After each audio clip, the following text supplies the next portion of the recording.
Yo, it's your boy Ryan, Northwest Sports Fanatics, back at you with a new video. Today is Monday, January 8th, 2024, with your boy Ryan and the Northwest Sports Fanatics. Make sure you guys subscribe to the channel, smash that like button either now or on your way out.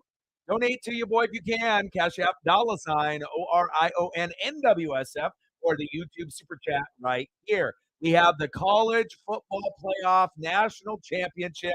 It's the Natty, baby. Number one, Michigan Wolverines versus the number two, Washington Huskies. Kickoff is going to be here in about 10 minutes, and we're already getting support right out of the gates before the stream even starts. Let's go. $100 dono right out of the gates. The only time as a USC fan I'll say, woof, woof, go dogs, as I really hate Jim Harbaugh. I am over on the nest, but we'll pop in soon. And that's how you get a show started off on a good note. I appreciate you very, very much. Stacks on stacks, racks on racks. Hey, how about a little Cactus Jack? Bang, bang. $100 dono to get the stream started. Let's freaking go. And then obviously with the thumb, as you can see, we got Michigan, J.J. McCarthy on the left, and my guy, Michael Penix Jr. on the right. Megan, I appreciate you. We'll get some photos for her when she comes into the room. Appreciate you. Daniel in the building. What's good? Let's go, baby. I am ready to go. And I don't think Michigan has really played against someone like Washington all year. Michael Penix Jr. is my favorite player, in the college football scene.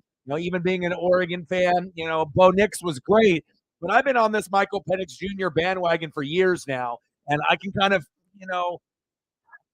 we got to be able to wait and see on how the O-line and the D-line are going to play. We know Michael Penix Jr. is a better quarterback than J.J. McCarthy and is going to be a better pro in the NFL. The only thing that's really holding Michael Penix Jr. back from maybe going higher in drafts is having, 4 major season-ending surgeries back to back to back to back a few years ago. But in the last couple of years, he's been clean, and hopefully that he can end up staying healthy. And I'm hoping that, even though as a Duck fan, I'm hoping the Huskies can win this to represent for the Pac-12. I'm not like a lot of these other Duck fans that are hoping on Washington's downfall. There's been 3 quarterbacks that have really captivated my interest in the last 20 years. Michael Vick, Johnny Football, and this guy right here, Michael Penix Jr. And we know Vic and Johnny Football didn't have the greatest NFL careers. Vic was better than Johnny. Johnny wanted to party and hang out with girls. It just so happened that he was good at football at A&M with Mike Evans. But I feel that this guy has got all the intangibles. He's a lefty. Right? It's hard to match up and coach against that. It's a very smooth throw. He can make all the NFL reads. He's a good leader. It's, obviously team before me. And I like that. And I'm really hoping that they can capitalize off of this. But it really is going to come down to the O-line. Will Washington's O-line win the battle on the line of scrimmage? Most people would say, hell no, it's not going to happen. Okay. But for whatever reason, if DeBoer, right, and Michael Penix Jr. have enough time in the pocket to go through the reads, I definitely think Washington will have a chance. I know 95% of the country is going Michigan, and a lot of them are going Michigan big. And I get it. The Pac-12 doesn't get a whole lot of love. And if Oregon was in this game, we would be the underdog also with Bo Nix. But I do feel that, the defense is better for Michigan, no doubt. The running back is better for Michigan and Blake Corum. The advantage on the quarterback goes to Washington. And that O-line, what are we going to get out of Washington's O-line? If they can find a way, to not give up 5-sack lunches, and if Penix cannot throw, any more than 2 picks, I definitely think that they are going to be in the game at the end, and they're going to have a shot. Now, if Michigan's defense plays like the number one defense that we know that they are, and they get to Michael Penix Jr. 3, 4, 5-sack lunches, yum, yum, yum, yum, and they pick him off 3 times, then that probably will, hinder Washington's ability to be able to make a drive late in the game to try to win. But again, the line of scrimmage is really where the game is going to be won. The O-line and D-line for Washington and the O-line and D-line for Michigan. But primarily, the number one position group that you need to focus on is going to be the Washington O-line and the Michigan D-line. Whoever wins that battle, for the most part, if it ends up being 50-50, Washington's going to win the game. The way that Michigan wins the game is they get to Michael Penix Jr. and they don't give him enough time to go through his progressions. No one is able to really get that job done so far in 2023-2024 season. So we'll find out if Michigan is going to be Michael Penix Jr.'s toughest test, which I agree will be. And we will find out at the end of the night if we're going to be crowning the Washington Huskies or the Michigan Wolverines. Let's go, baby. Sarah in the building. What's good? How are you? Thank you so much for your generosity with the big donut. We hit the initial goal. Let's get to the next goal. Let me know what you want to do for photos here before we get started. We got about 5 minutes, so I want to make sure I get those photos up for you. Sporadically throughout the stream. Anything specific that you want to be able to see, let me know. But definitely the O-line for Washington. It's one of those things where, with the Kansas City Chiefs and the Philadelphia Eagles, the same kind of story, right? We thought that the Eagles were going to win the Super Bowl last year, right? We thought the Kansas City Chiefs is going to be, they got the better quarterback on the other side, and Michael Penix Jr. And as you know, just like in the NFL, sometimes you can have the best well-rounded team, but if the best quarterback, right, arguably one of the best in college football, is on the other side, right, they're going to have a chance. And on top of that, he's a lefty. So I'm very, very excited. Make sure you guys comment below who you guys think is going to win or who you're rooting for. I'm going Huskies and Huskies. So I feel that I have mad love and mad respect for Michigan. I think it's very cool that we have a Big Ten and a Pac-12 team. But I do feel Michael Penix Jr. will be the difference. Michael Penix Jr. will be the best player on the field, and Michael Penix Jr. will lead this team to a natty. So you don't have to worry about that 1991 co-natty with the U. This one will be all them, or it'll be Michigan's, and they will be able to covet this title as we're going in. And these two teams will be rivals as we go into 2024, as Washington, Oregon, USC, and UCLA will be joining the Big Ten. Let's go, baby. All right, let me get you some USC here real quick.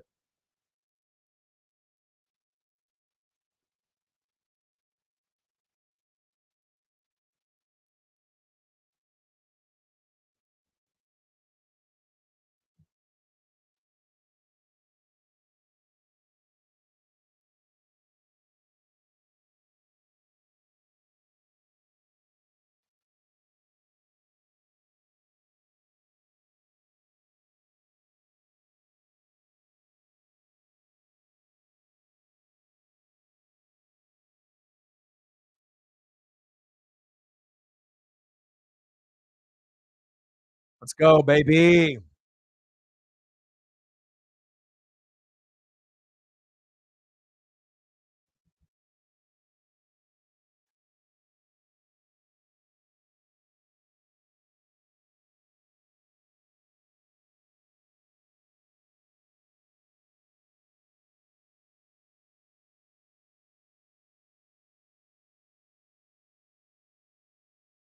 Appreciate you so much. And since I ended up deleting like 3,000 files on accident, it's going to take me a little bit to, go through them, but I'll try to sprinkle in as much as I can. And I do appreciate your very generous $100 dono to get us started off on a very good note. So let me get some USC photos for you as they're going to do the coin toss and kind of the early festivities here. And then we're going to have kickoff. So one sec here. I'll sprinkle in a little Caleb for you too. Future first pick in the draft, more than likely. Going most likely to the Chicago Bears.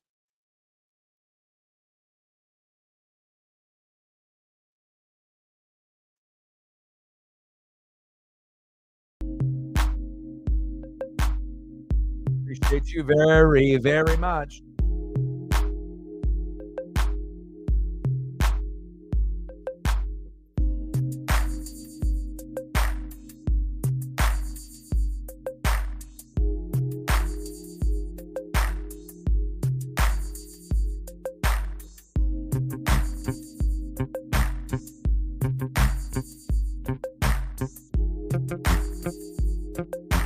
Appreciate you. Let's go.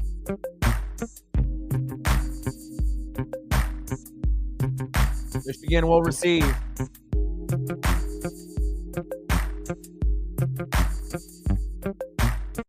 All right, baby. I'll get you some more as we go throughout the broadcast and whatnot. So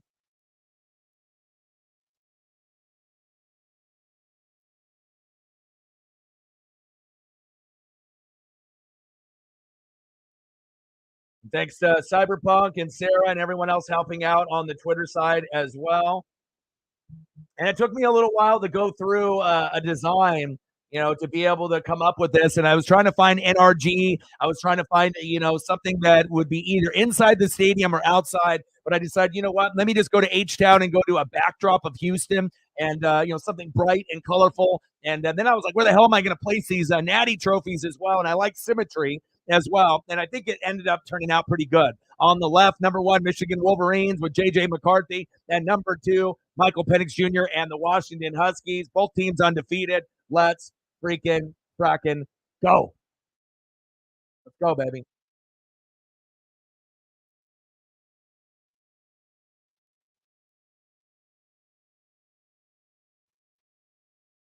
Yeah, like I said, I mean, the 95 to 98% of the people are going to be going, for Michigan, which is definitely well deserved. I mean, they are the number one team in the land, right? They got the number one defense. They got the number one running back based off, the squads here. And here we go. But again, offensive line for Washington, it's going to be real big. And again, if Washington can come out with some swagger, and if that offensive line can win the line of scrimmage at least for half of the game, where it's not 80-20 or 90-10, if we can get like a 50-50 game on the O-line for Michigan's O-line and Washington's O-line, like if they both can protect, decently, it's going to be an advantage for Washington because we already know that Penix can go through his progressions and has better NFL wide receivers to throw to. So Michigan, to win this game, they are going to have to make Michael Penix Jr. uncomfortable. And if they do, they're going to win the game. If they don't, they're going to lose. That's as simple as that. It's the O-line for Washington. Are you going to be the hero or the zero? We'll find out. McCarthy, hands off. And Washington's defense as well. We're going to have to see how they're going to be able to step up. But I really feel the position group that is going to be, impacted the most. Washington's O-line, Michigan's D-line. That's where you're going to want to keep your eyes, and that's really going to be the huge impact there as well. And then also Washington's D-line and Michigan's O-line. That's the other story. No one's really talking about that. But if Washington's D-line can get some surprise plays, I don't think anyone anticipates them doing it. But if they do, that could end up, altering the story at the end of the game as well. McCarthy, first down, Wolverines, move the chains.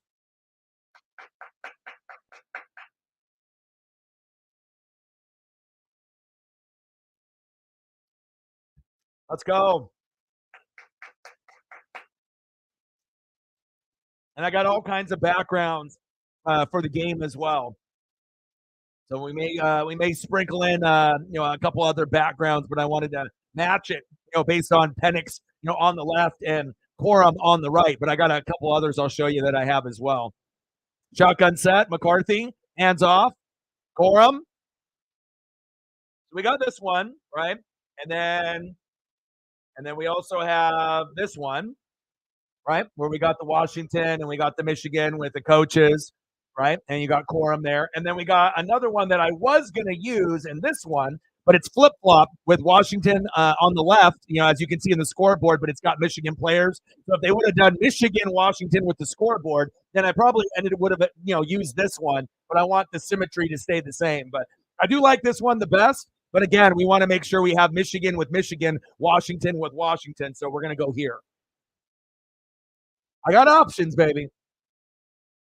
Second down and 3. Hand off. First down. Wolverines. Move the chains.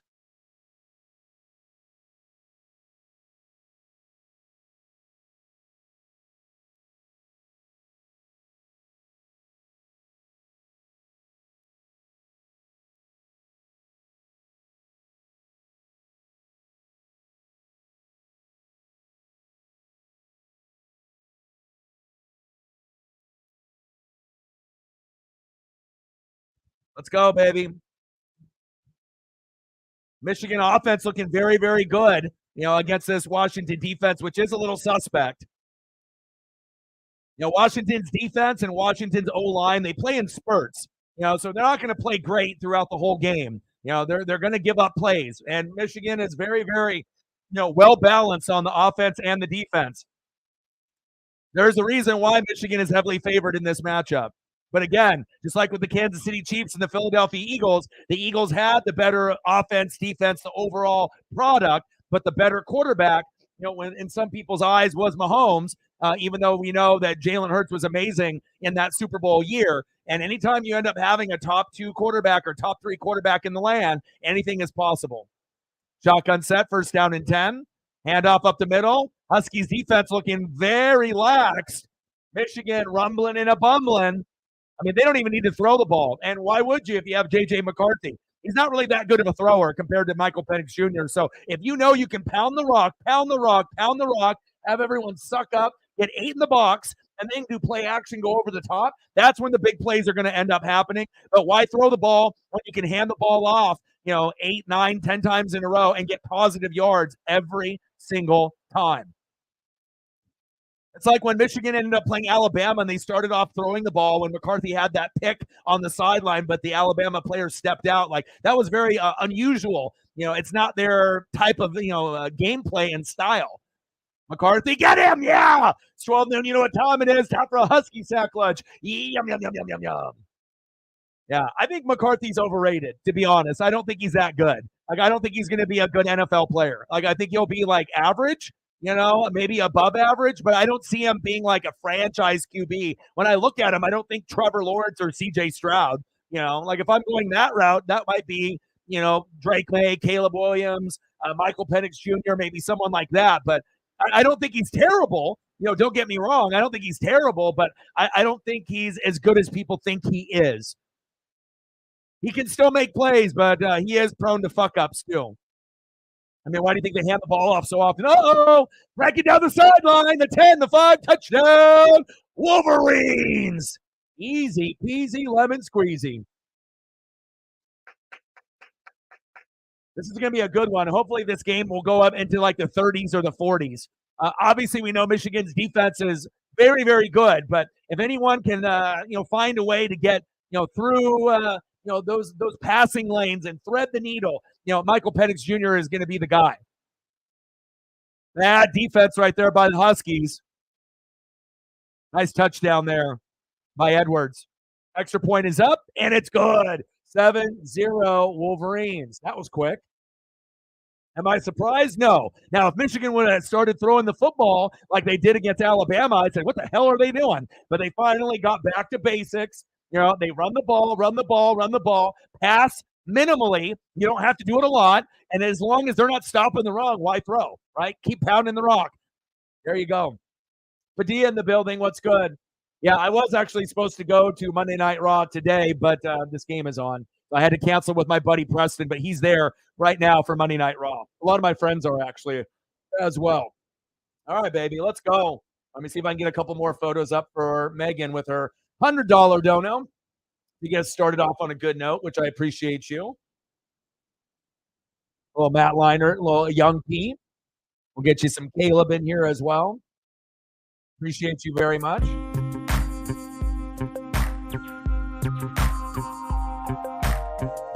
We're at 100. Let's get to the secondary goal of 2, and let's try to get to 20 likes. And then once we hit that, let's try to get to 30.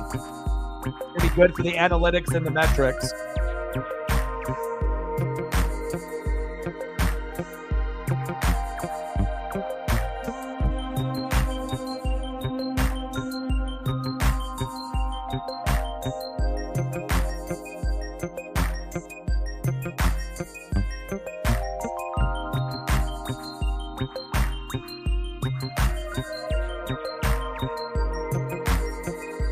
I appreciate you getting us started off on a good note.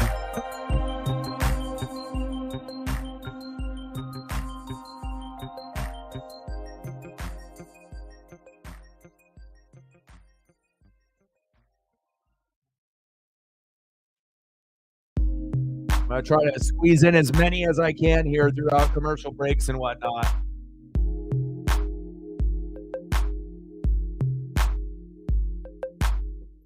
I got a cool one that I was saving. I'll bust this one out too as well. It's a nice little collage.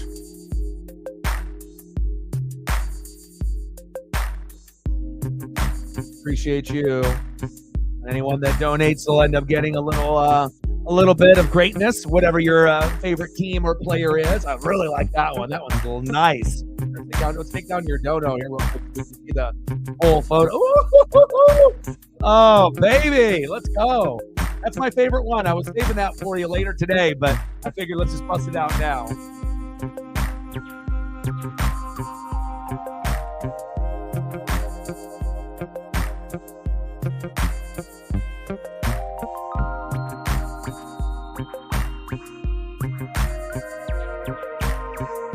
(7-0) Wolverines. Not surprised. Appreciate you. Let's go back to the action. All right, Huskies, your turn. 7-0 Wolverines. Oh, you are? Hell yeah, bro. If you end up going, send me some pictures, dude. Hell yeah.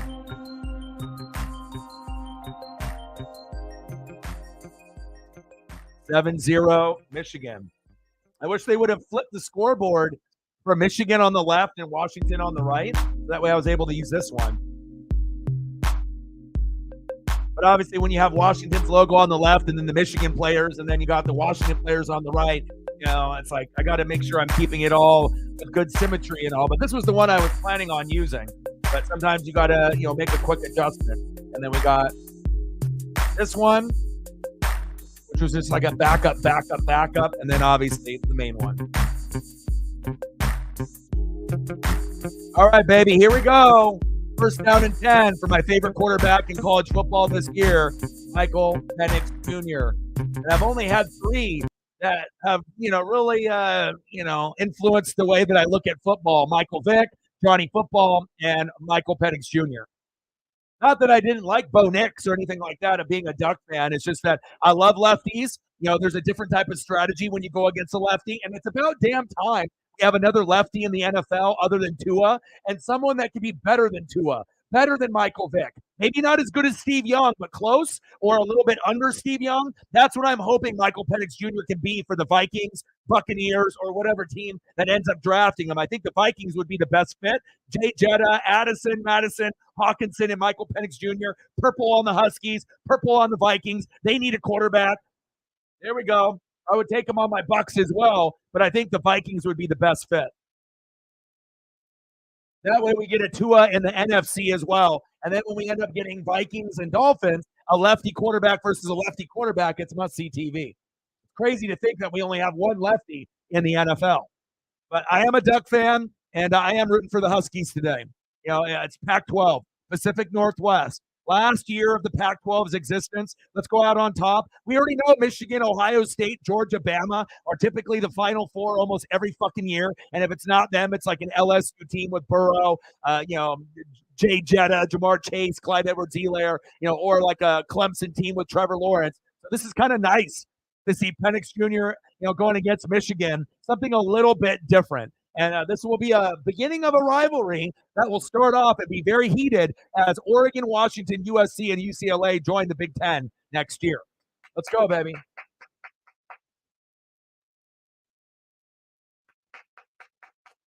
Second down and 7. Let's go.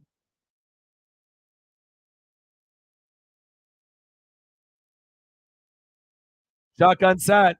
Handoff. And they're going to have to make sure they can't get into a mode where they're just going to be in pass mode. Because once Michigan figures that out, or if they, go back and play zone, nickel dime, or they start sagging back a little bit, the game is going to be over. So you're going to have some balance. And we already know with Johnson being a little bit banged up from that last game against Texas, he's not 100%. So we're going to have to, see how often that they decide, to be able to mix it up. But the only way that you're going to keep this game close is that if you can be as close to 50-50 running the football, or at least 55-45 or 60-40. Third down and 5. Man in motion. Shotgun set for Penix Jr. Penix in the flat. Oh, yeah, there we go. First down, Huskies. Move the chains. Let's go. Get those likes up. Try to get to 20, and then we'll get to 30. And if we get to 30, let's get to 40. And we're out of hundo. Let's get to 2.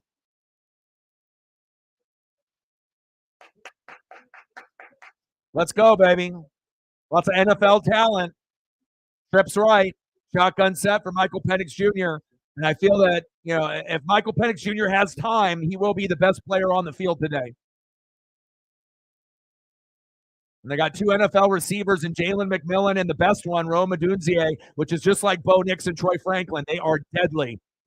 Incomplete. Good defense there by Michigan. Shep in the building. What's good, brother? I'm good. I'm much better now that you're here. What's good, bro? I saw that you ended up firing Arthur Smith. Everyone's cleaning house on all the coaching positions. So I'm glad that misuse, of Kyle Pitts and Bijan was you can't forgive that. That was unforgivable, right? But also Jameis Winston and the team deciding to go for it on 4th down on a kneel and punch it in with Jamal Williams. It was a bunch of bush league bullshit. So, but it's Jameis Winston. What do you expect? 2nd down and 10. Shotgun set. Penix Jr. hands off. We got a flag on the play. Maybe a false start.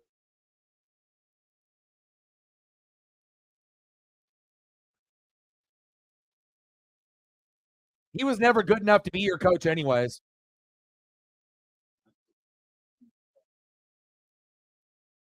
Oh, no illegal formation.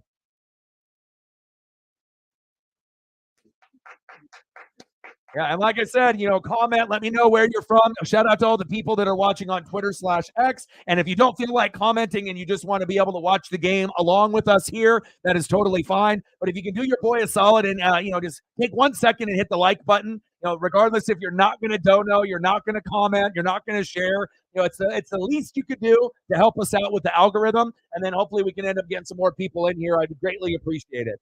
And then if you're inclined to liking the stream, if you want to share it on socials, it would be appreciated, on Twitter, X, or anything else that you have. And then on top of that, if I'm worth a sub to you, that would be great. We do college football, NFL, NBA, MLB, NASCAR, AEW, WWE, pretty much everything, reaction videos as well. And then if you feel inclined to dono, that would be awesome as well. We already got one big dono to get the stream started, $100 dono, and let's try to get to the secondary goal of 200. So appreciate Megan to get it started off, and I'm ready for this. Let's go, baby. Let me see if I can squeeze in a couple more photos here for Megan with her $100 dono.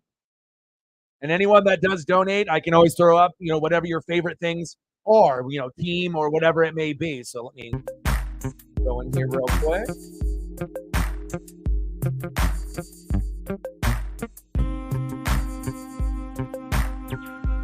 Megan is a big Trojan fan, so you're looking at probably the most likely first pick in the draft, unless someone in the combine ends up outperforming him. But you're not going to pay Justin Fields $30 to $40 million a year, and you probably don't think he's good enough to win a Super Bowl with the Bears. So you get compensation for him. You get a cheap quarterback for the first 4 years, and most likely this will be the quarterback that is leading the Chicago Bears, most likely in 2024.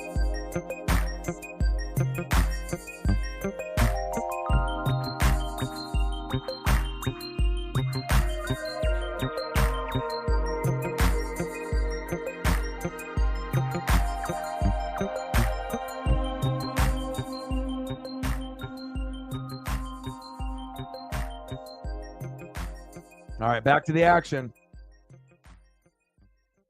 Let's go. All right, Huskies, your turn, baby. Let's go.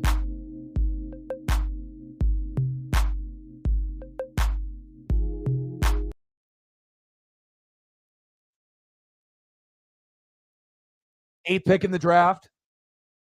Quarterback. Yeah, like I said, I got I got 8 different little songs that I usually will put on just for background music before the stream starts, during commercials, halftime. But if people want the music on, during the whole stream, I can do that. You guys just have to comment below and let me know what you guys are wanting, and then I can either have the background music on or we can just have it on during the commercial break. So, but I usually will go here. right? And then we'll usually do this other one as well.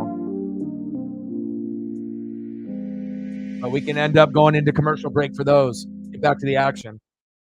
All right, here we go. Second down and 10. Shotgun set. Michael Penix Jr., little screen pass. Nice blockers downfield. Yeah, baby. First down, Huskies. Move the chains. Yeah, let's go. Oh, baby. You already know what it is. That guy, Michael Penix Jr., stud.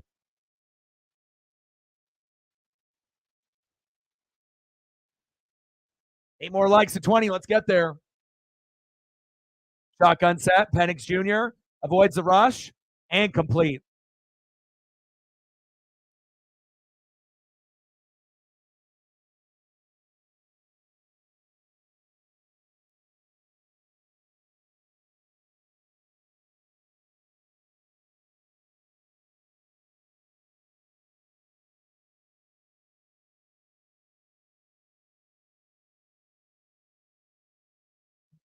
Second down and 10. Shotgun set.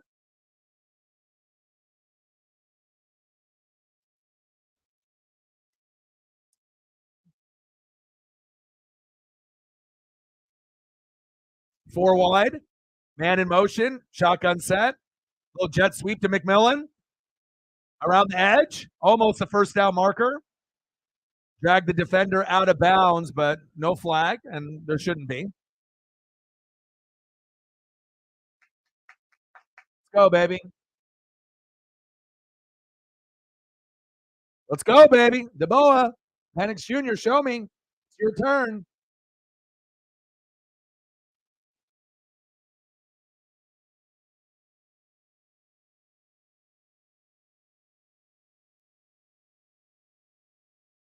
All right, baby. We're in the red zone. Let's go. And then normally, you can pound the rock here, but you're going to be looking at, Rome and McMillan at some point. But if they can just pound the rock 3 times and get in, that's what they're going to want to do. First down, Huskies. Michigan's defense doesn't really look like the number one defense in the land. If they had the number one defense in the land, wouldn't have they forced the Huskies to go 3 and out and punt right away?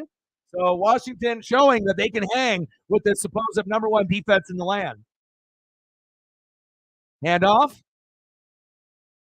There we go. Good tackle there. And we know Michigan's defense is the best in the land. Alabama's and Georgia's were damn good as well.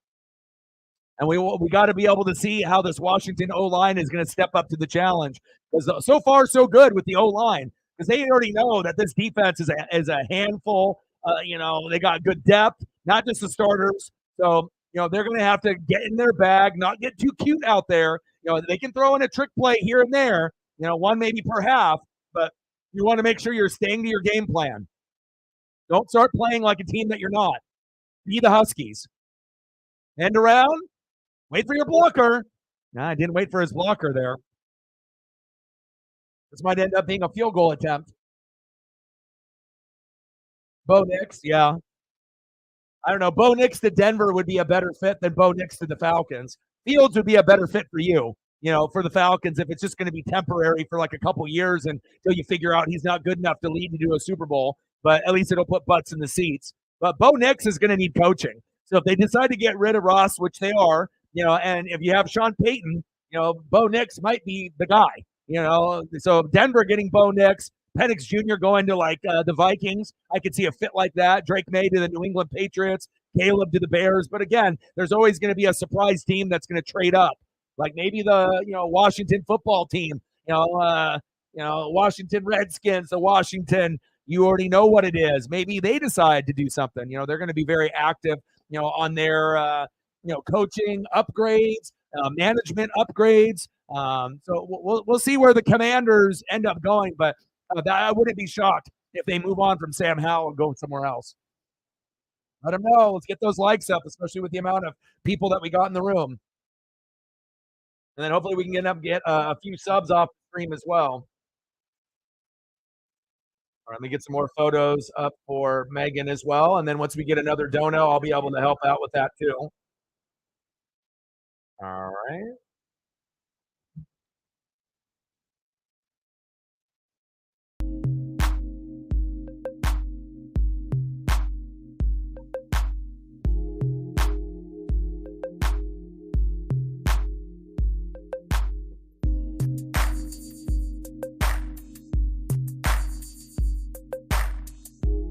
And I love coaching, so we got to make sure we get a little Lincoln Riley in here too.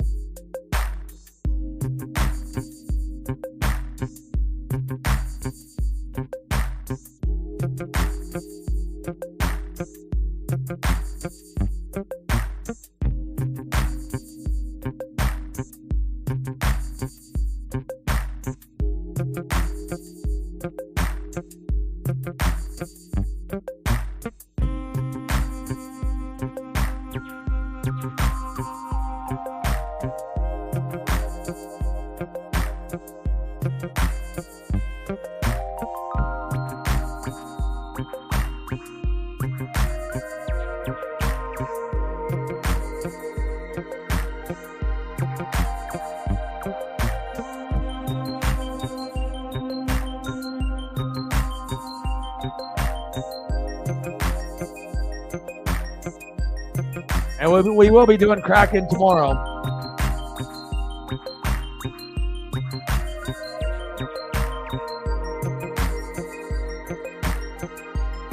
Shout out to Megan for getting it started. Hopefully that's not the only one.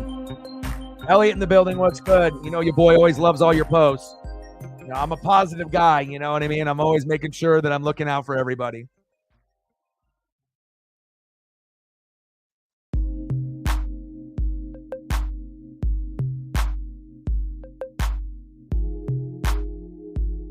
Let's see if I can squeeze one last one in here. Your boy's fast.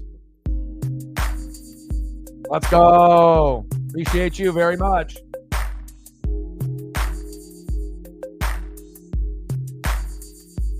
Make sure you're taking care of your mental health. Mental health is very, very important. You only got one, so make sure you're taking care of it. We always are going to support mental health here. And obviously, having cats and dogs and positive influences in your life are very, very big. All right, here we go. They're on the goal line, 3rd and goal.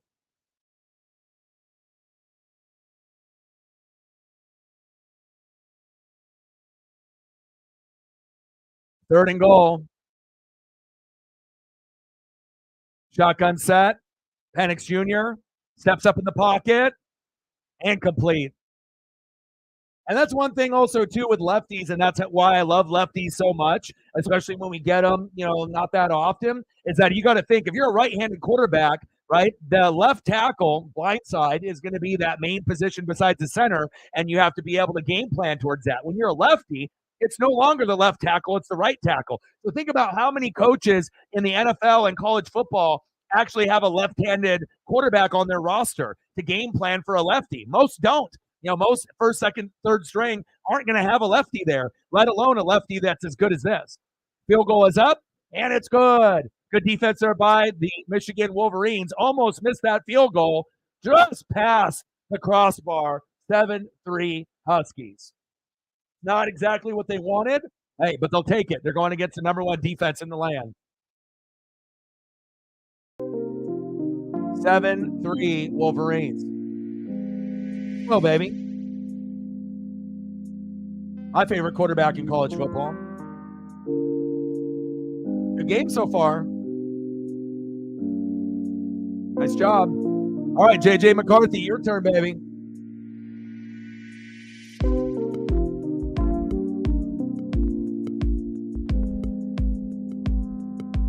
I like seeing all the goats in the building. What's good? All right, let me see if I can get a good JJ McCarthy or a Blake Corum. Let's get a Blake Corum in here. I'm always working. And I really like Blake's decision to come back. And it benefited them well, because if he didn't come back, Michigan is not in the championship game. So he is a big, big instrumental part of this Michigan Wolverine offense. Woo! Okay, with that Jordan Brand. Jordan Brand going against Adidas. The first non-Nike team to make it in quite some time. See if I can find a nice Rose Bowl photo or something from last week. Or just a good action shot.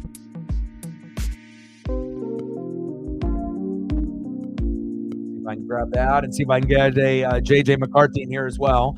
Comment below on who you think that is going to win. I would assume 95% of the people watching in the stream on Twitter, X, YouTube, and across the land will say Michigan, and I wouldn't blame you. I mean, they are the number one team in the land.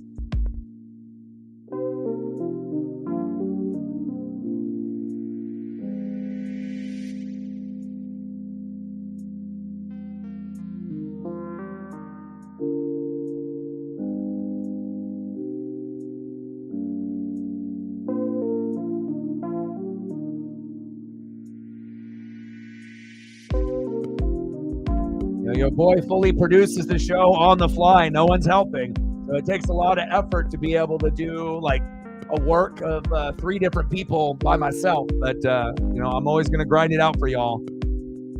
Presentation is everything, right? You got to have the thumbnail. You got to have the good vibes, the good music, the good photos, HD, 4K, okay? Spinning logos. Your boy's got them.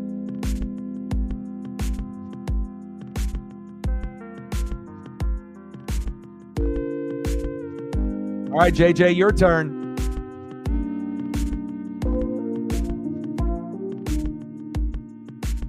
Oh, baby. Let's go. It's a great photo. He got super emotional, which he should. I mean, anytime you can get past Ohio State and you can make it to this point, and on top of that, beating an SEC team to get here like a Georgia or a Bama, pretty fucking sweet. Let's go. Let's get those likes up. If Elliot and Sarah can help out with that, and we'll see how everything can kind of, compile here. Nice tackle. And we'll get back into the music once we go into a commercial break. 4 more likes at 20. All right. We should be able to get that with the amount of people that are watching on Twitter/X, as well as, here in the room. If you haven't hit the like button, do your boy a solid. I would really appreciate it. Like I said, you'll be able to see a lot of HD 4K photos, some music, spinning logos, good commentary, and some amazing people in the room as well. Big Ten quarterback of the year, J.J. McCarthy. No relation to Jenny. What if Jenny was his mom? You're like, I'm coming over. First down and 10, 7-3 Michigan. Corum. There we go. Nice gang tackle by the Dogs. All right, Huskies, I see you.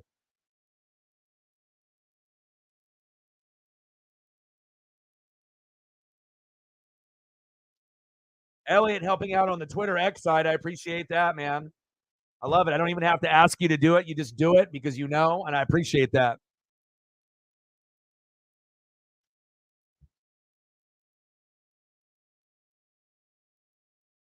Yeah, rose in the teeth. I got it. Second down and 7. Shotgun set. McCarthy. Play action fake. Going long. Going deep. Over the top.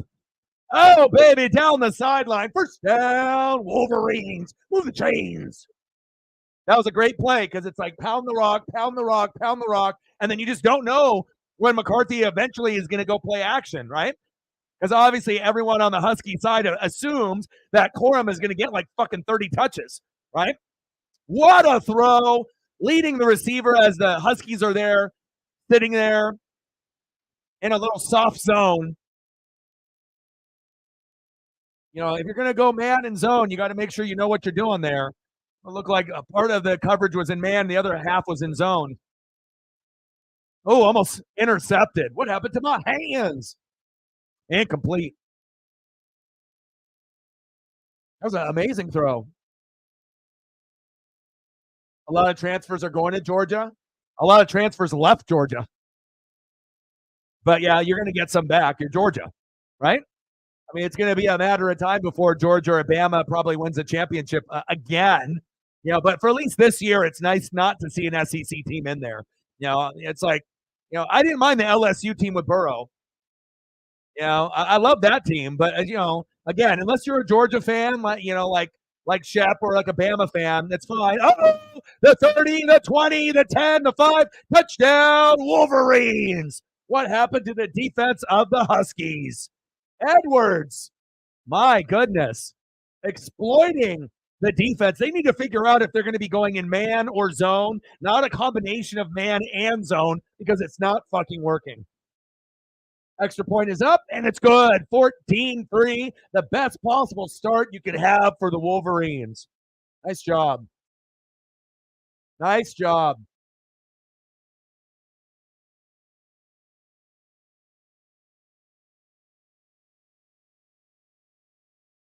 That O-line for Washington and that defense so far, not so good.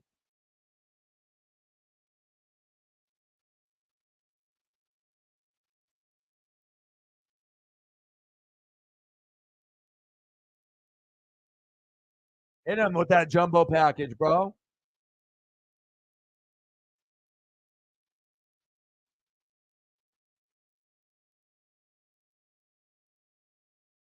I see you, baby. Edwards with 2 tutties already.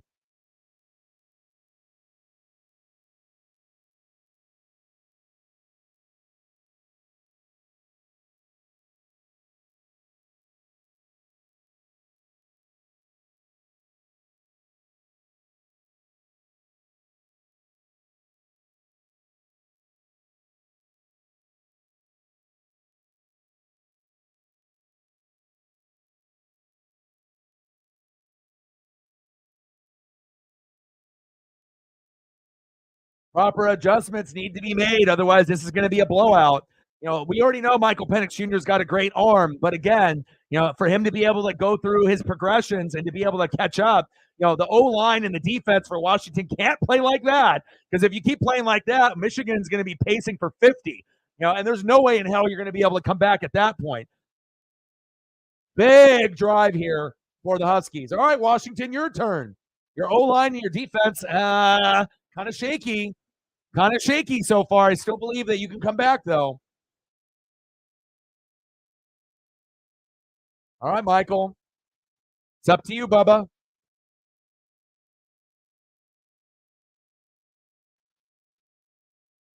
Let's go.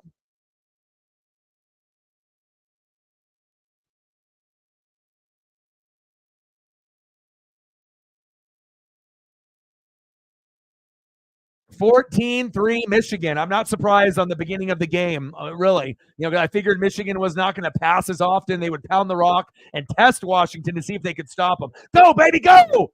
There we go, sliding in safe. And even if the Huskies end up dropping this game and they lose, I still think Michael Penix Jr. has a chance to be a star. The quarterback class for this year and next year is very intriguing. It could end up being pretty special. But again, if you have like 7 or 8 quarterbacks, you got to remember, not all of them are going to pan out. If you got 8 quarterbacks in the draft next year, 2 will pan out, 2 won't, 2 will be average, and 2 will end up having to wait until they go to their second team, and then we'll find out if they're a bust or if they end up panning out. So, I mean, you're not going to end up having like 6 out of 8 quarterbacks being amazing. Out of the 8 quarterbacks, you're only going to have probably 1 or 2 that are going to be potential top 12 quarterbacks in the NFL. And hell, it might only be 1.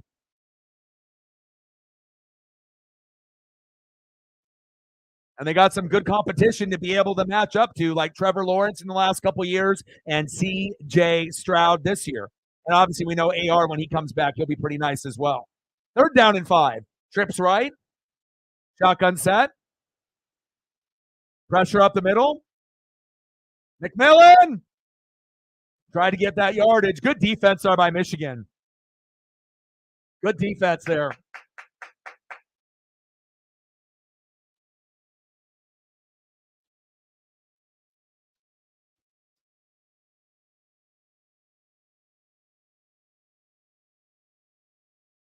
Glad I got spinning logos for both teams, too.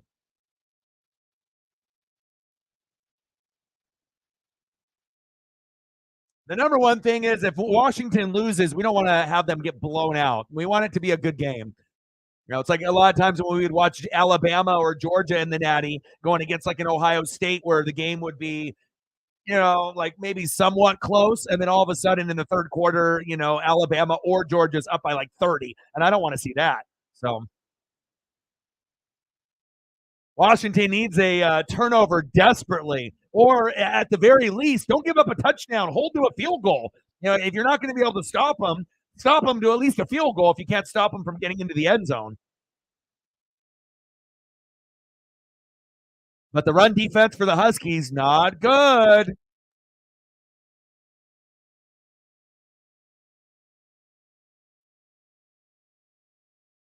Yeah, it wouldn't surprise me if Harbaugh stays or if he ends up, leaving. Think about if he stays, though. If he stays at Michigan, maybe they could repeat and go back to back, based off recruiting. You win this game. Uh-oh. Uh-oh. Down the sideline. Look at his speed. Wow, this one might be over already. Where's Reflect? He won the fantasy championship. He needs to be in here. Maybe that's the reason why they're not winning. If you want the sports gods to help you out, you got to watch with me. You can't watch by yourself. You got to watch with me if you want the sports gods and the juju to be on your side. But look at that offensive line. Might have been a little bit of a hold on that O-line for Michigan. Grabbing a little bit, but still, no excuse. Washington defense getting fucking exposed. Got to be able to stop the run. End of the first quarter in dominant fashion. If Harbaugh stays, yeah, maybe they can go back to back. But if he leaves, he could end up changing a franchise in the NFL. There's not very many qualified coaches that can coach on college and the NFL. And there's only two guys that have proven they can do it successfully. A, Pete Carroll. B, Jim Harbaugh. Hope it's not a blowout, but it looks like it might be.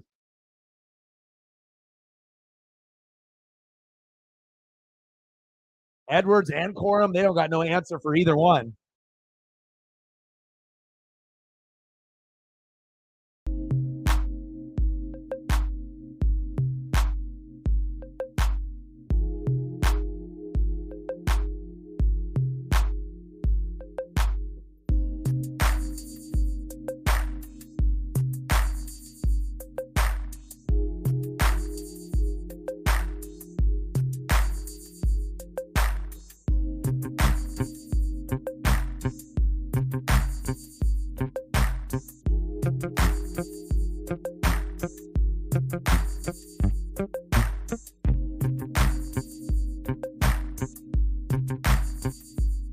Too much Michigan, huh?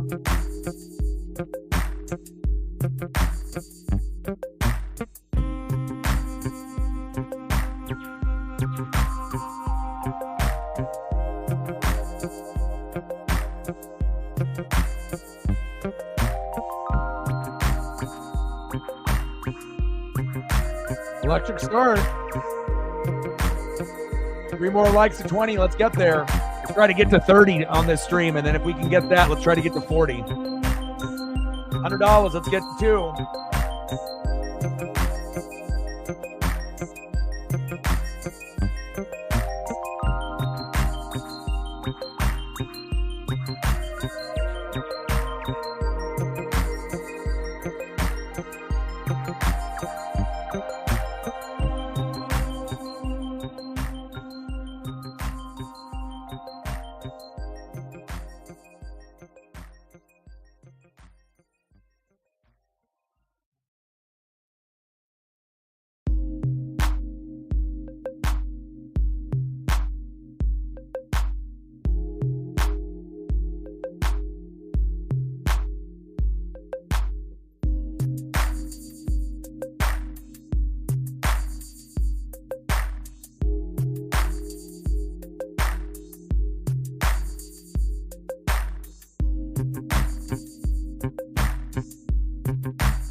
Odin in the building. What's good? Preston is at Monday Night Raw. How is Monday Night Raw going so far? How good is Raw so far? Has it been good? Has Monday Night Raw been electric?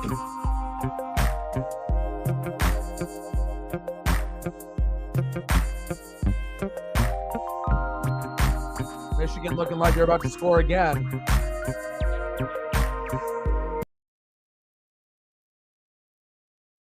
Shotgun set. They need to hold to a field goal desperately here. 2 more likes to 20. Let's get there. 14-3 Michigan.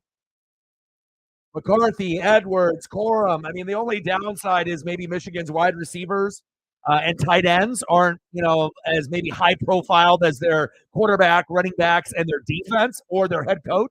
But they still have capable tight ends and wide receivers that can make plays. Believe that. What Jerry Jones story was out there that he passed away or something, like some fake article? Handoff up the middle. 4 Huskies collapse on that.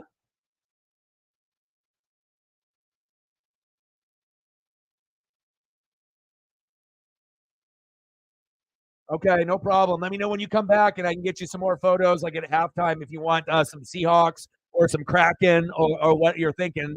We can go that route. And I am going to be doing the Kraken game tomorrow, so we'll be doing some hockey action after today, and then obviously until we get to the weekend where we do a bunch of NFL playoff games. But Tuesday, Wednesday, Thursday, Friday might be all NHL or mostly NHL. Timeout called by McCarthy.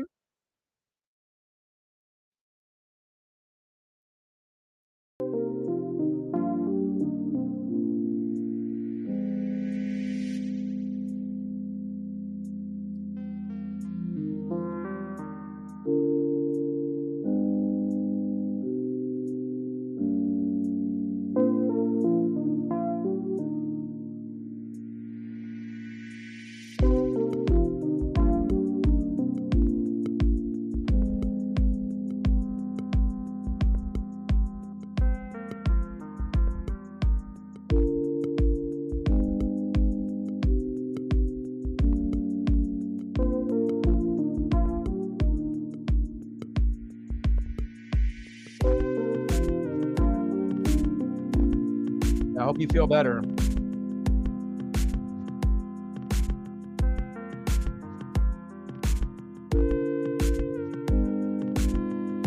We're on a commercial break, so I'll keep working.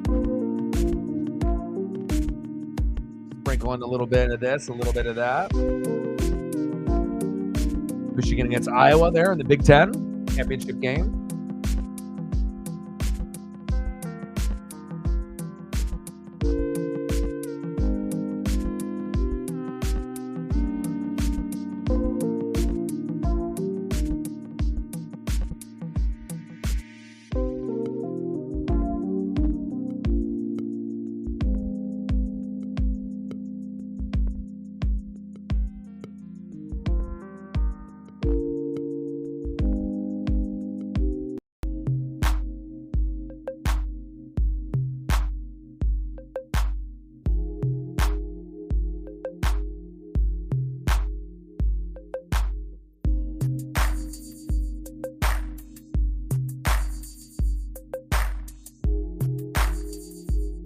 $229 first quarter yards versus Washington, 213 versus Iowa. That's crazy.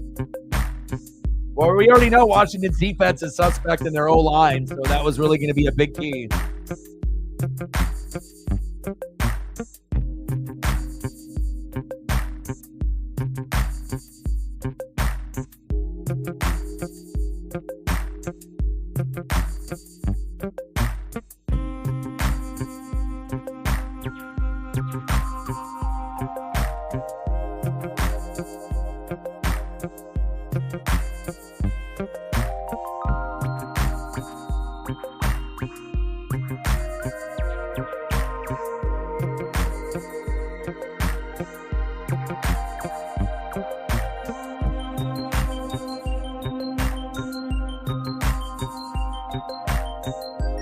All right.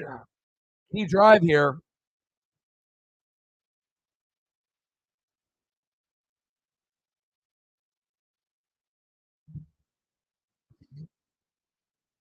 Yeah, but the only problem, Sarah, is that Iowa's offense sucks, right? Their defense is awesome, but the offense sucks. And it hasn't been good in a couple of years. So hopefully they can get some offensive players.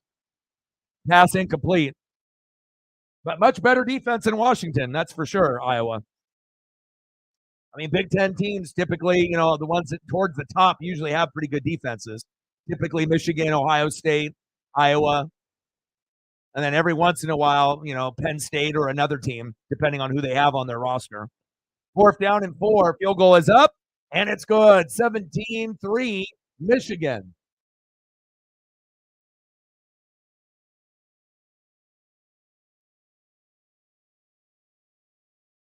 All right, Huskies, your turn.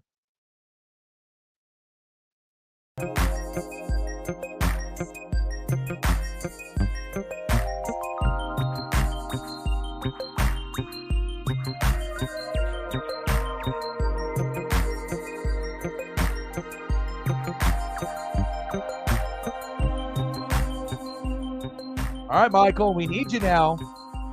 But you can't force it now. Now you're down by a lot. You can't just be going down there throwing like Hail Mary bombs. And, once they pick it off and then the momentum will be completely shifted over, you still need to not go away from the run. You still are going to have to, keep them honest.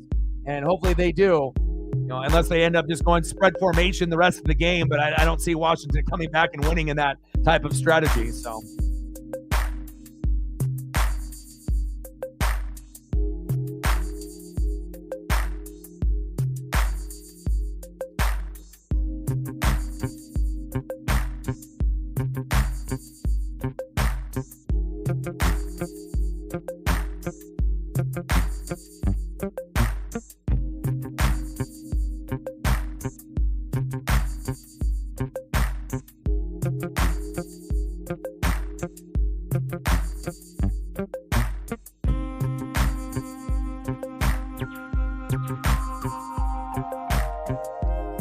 All right, second quarter, 17-3, Michigan.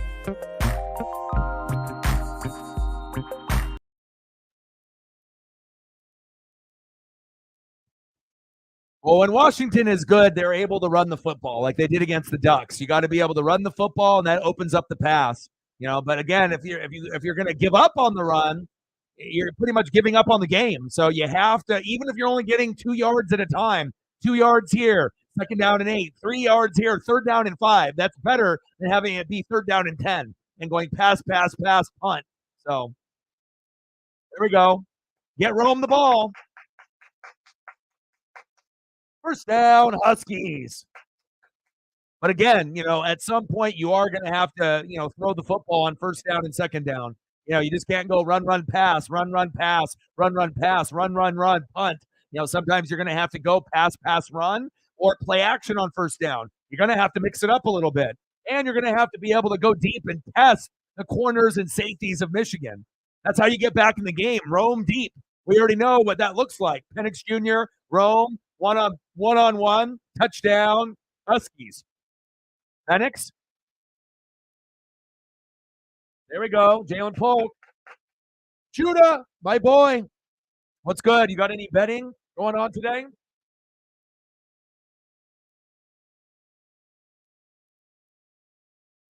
We'll be doing Kraken and Sabres at 4 tomorrow.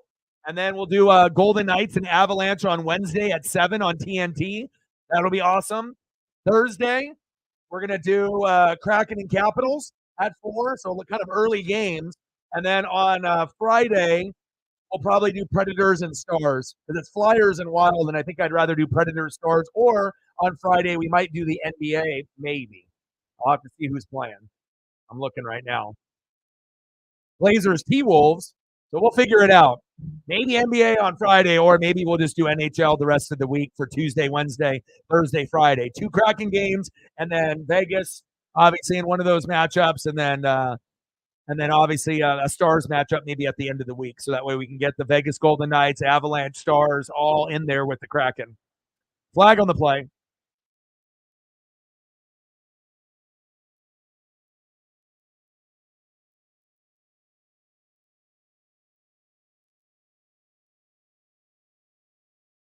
Number 72. No, most of the bets was Michigan, bro. 95% of the bets was Michigan. I mean, they got the most well-rounded team. I mean, really, the main advantage is Penix Jr. over McCarthy. But other than that, there's no really advantage. And maybe Rome and the wide receivers for Washington are better. But other than that, quarterback and wide receivers, and I don't know if they're better than Michigan in any other position group. Oh, incomplete. One more like to 20. Not according to your apps? Wow, what apps are you using? The Vegas line, oh, I guess it just every app is going to be different, but the Vegas line, I believe, was what was it, 5.5 for Michigan? So 100 to go. ESPN was. Well, probably to try to get people to lose money. Third down and 14, 17-3 Wolverines. Come on, Penix, let's go. Represent for the Pac-12. I'm a Duck fan, but I want to make sure that at least you're representing the conference well. We don't want to get blown out 50-6.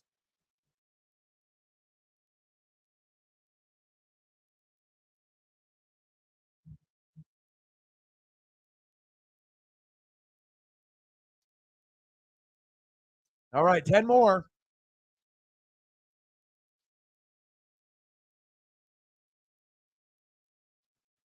Can't stop the run.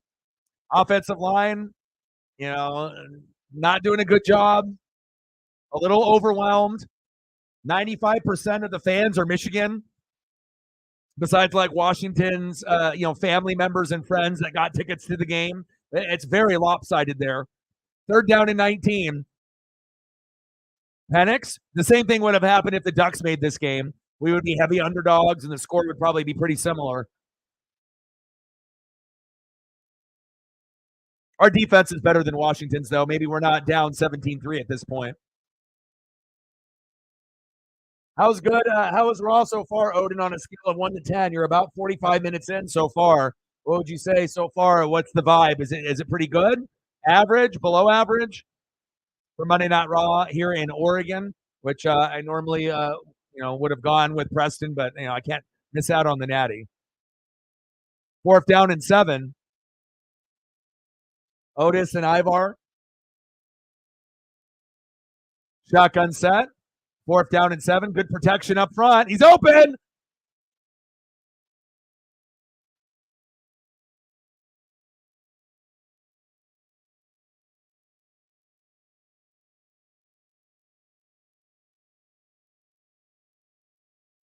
Damn, that was painful. You got to make that play. Come on now.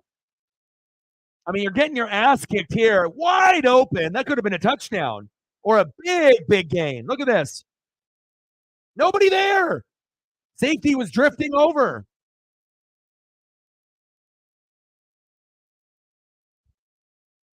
Unbelievable. They had it. Big, big missed opportunity.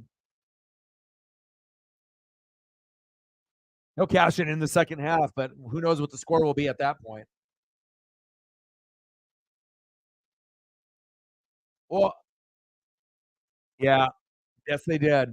Well, a lot of times, they do it on purpose to get people like you to bet on the game and so you can lose your money. You know what I mean? Have you ever noticed, like, when you end up seeing bets that seem a little weird, like when they have one team that's supposedly going to win by 13.5 on the spread and you think it's a slam dunk, and then you find out that they only end up winning by 3 or they lose the game, and then they just try to get more, bettors that aren't doing research that are stupid that are just like, oh, it's 13.5. That's easy money. Here's $100 on that team. And then you find out that, you just got swindled. So I feel like a lot of the gambling sites do that shit on purpose so that way that the house wins. They just want to see what sucker will be able to buy in to the ridiculous spread or the opposite of what the country is going for, just to see if they can sucker people into bad bets. So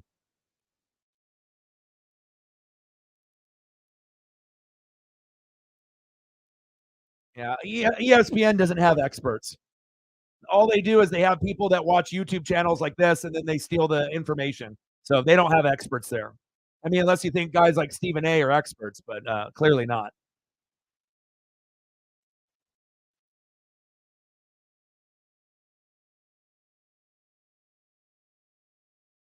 People in Massachusetts. Wow. You're going to need a lot more than just Penix Jr. to be able to turn that team around. There's a lot of teams that need a lot of pieces. I mean, it doesn't matter if it's Penix Jr., Caleb, Drake May, whoever it is. There's a lot that needs to be improved on that New England team. But you could say that probably for a lot of the teams that are going to be in the top 10.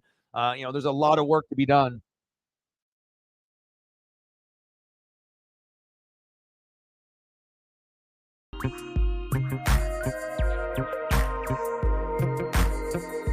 Missed opportunity there. Come on, Penix. We need to see you and Rome connect to make this game exciting.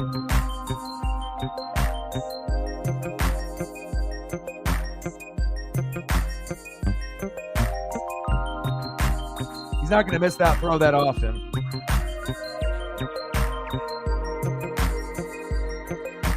(17-3) Michigan.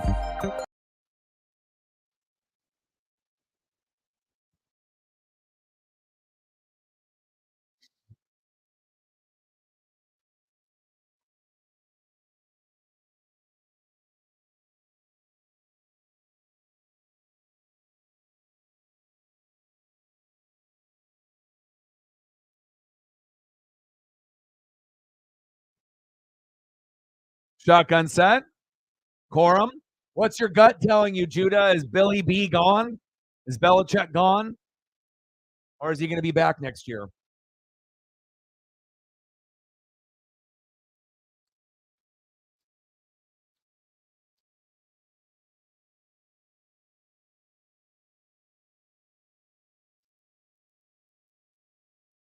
Now, there's a lot of teams that aren't in the playoffs that are terrible, and there's teams that are in the playoffs that are terrible, like my team. The Tampa Bay Buccaneers are terrible. Can you imagine if they end up beating the Philadelphia Eagles? Yes, I know they're a dumpster fire, but still, they should still be able to beat Tampa. That'd be wild if the Bucs end up beating them. Then they'll probably just burn the whole city down and complete. I feel that, they're not playing hard for Bill anymore. Like, Bill is just there collecting a paycheck and trying to collect wins. But I don't think he has that championship mentality anymore. He's just kind of going through the motions. So I think, getting a new coach, in the building that they can, feed off of and, being able to have a new regime in there. Because sometimes I feel it's like it goes one ear, out the other. And I don't feel like the message is being processed by the Patriot players anymore. Ever since Brady and Gronk left, it hasn't been the same. And there's been obviously a huge drop off, but it's been a bigger drop off than it should have been. And of course you need to get better quarterbacks than fucking Zappy and Mac Jones. So 3-and-out for Michigan. Good stop there by the Huskies.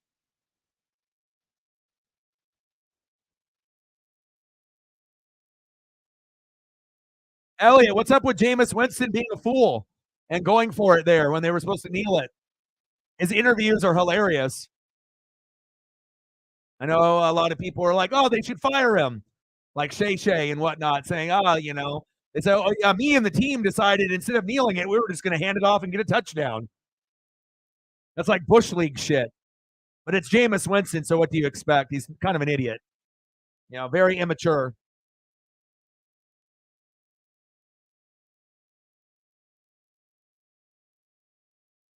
I'm surprised Arthur Smith didn't punch Allen in the face. But again, it wasn't Allen, it was Jameis. But Jameis said it was him and the team that agreed on it. The team.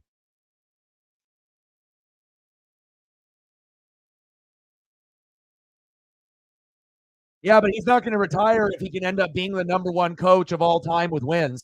So if you think about it, if you're going at it for as long as, he's gone at it, he's going to want to end up beating Don Shula. And if you're going to retire, you want to be able to be number one. You know what I mean, right? So that's the big reason why that he didn't retire right after Brady and Gronk left. You know what I mean? Jameis, what a goofball, bro. Yeah. That's the problem about the organization, that the players don't respect the coach and the coach doesn't respect the players. It's like you guys were getting hot towards the end of the year, and I would have rather had the Saints make the playoffs than the Bucs. You know what I mean? But Jameis is a fucking knucklehead goofball, and he always will be. You know what I mean? His interviews and his practice footage before the games, him doing the drills, there is nothing funnier than watching him talk in an interview pre or post game, or him doing those exercise drills, with his homies in front of his house and whatnot in the trap. There is nothing better than that. Oh, yeah. sexual assault charges in college, him jumping on the table, getting all crazy, stealing the crab legs, groping the girl when he went to go get the burrito, on the fucking Uber Eats. Yeah, not a very good human being.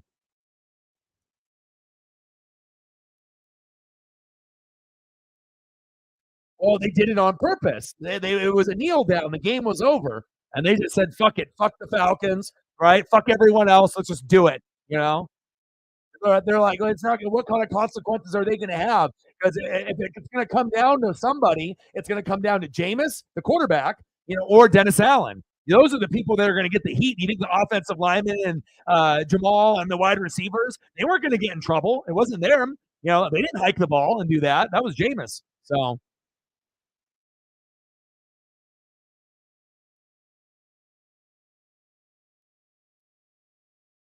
no means no. Yeah, he doesn't know. He doesn't know the meaning of that. Apparently, hey, kneel it down. No, I'm going to hand it off.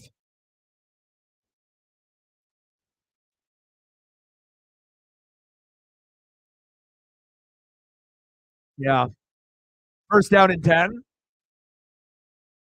That's why I never wanted him on my Buccaneers, but I knew Marcus Mariota wasn't going to pan out either. Oh, it's 12 noon. You know what time it is? Time for a sack lunch. Yum, yum, yum, yum, yum. Wolverines with a big sack lunch. Very one sided matchup here 17-3. Wolverines. Michigan dominant on that O line and D line. And like I told you, the only way Washington was going to be able to keep it close, right, is if they won the battle on the O line and D line. Look at number 71 getting pushed back on his ass, on his back. You can't do that as an offensive lineman. Embarrassing if you're the Huskies. You just got fucking pancaked. You're the one supposed to be pancaking the Michigan D line, not the other way around. Second down and 22.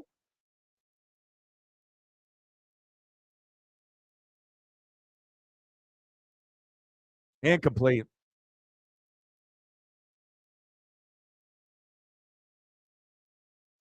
But it shows you no matter how good your quarterback, running back, wide receiver, tight ends are, if your O line can't give you time, to go through your progressions, right? First, second, third, and if you can't get at least a little bit of holes to open up in the run game, you're going to have a game like this where you're one of the best quarterbacks in the world. You're my favorite quarterback in college football this year. But when you're going against a top defense, right? And if you're not winning that line of scrimmage, it's going to be a long fucking night. I mean, if it keeps going like this, who knows if they even get a touchdown? I mean, I assume that they will, but it's not looking good so far. And again, Dylan Johnson not being 100% is a big factor too, because if you don't have your star running back healthy, it's going to be very difficult to keep up with this team.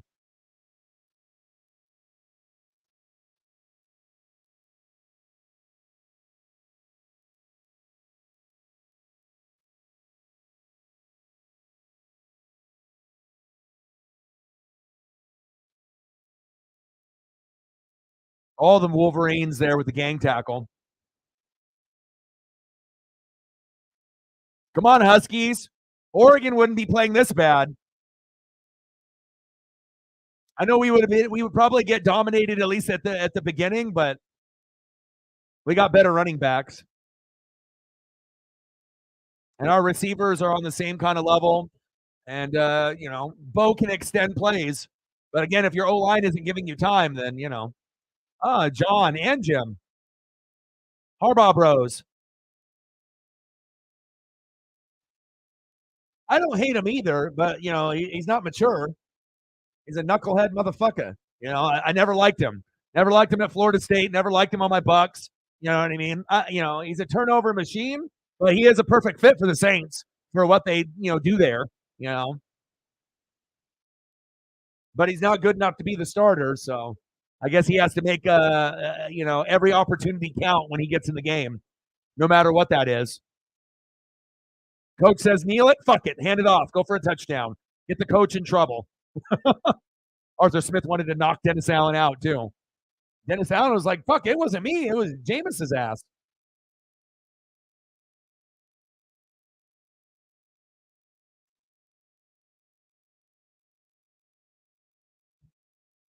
What are we at on likes right now? 20, 21, 22, something like that? A few more to get to 30? Or are we just at 20? 17-3 Michigan.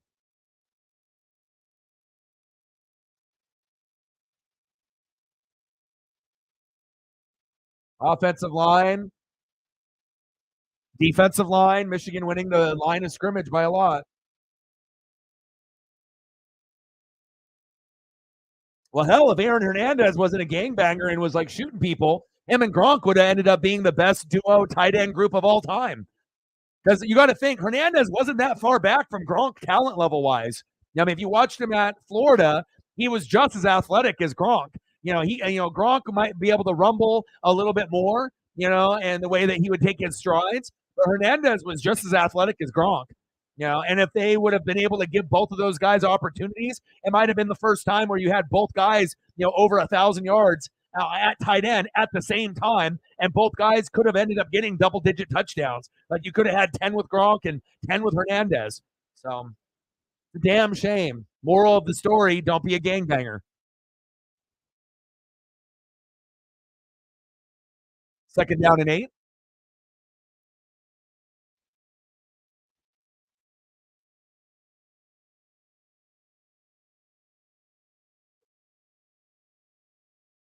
Three lives that we know about. Good tackle there by the Huskies. They needed that. Yeah, but I mean, you had the Aaron Hernandez thing, and then you had, Spygate, Deflategate, and all those things, all the gates, right? Not Antonio, right? But he ended up getting all those rings. He only lost to the Giants twice with Eli. So, I mean, pretty successful tenure for Billy B, and all the coordinators that he had over time. Charlie Weiss, Romeo Cornell, Bill O'Brien, going through Josh McDaniels. It's like none of them could really pan out after Bill, but they got the job done when he was there. Shep, what's good, brother? We got an injury down on the field.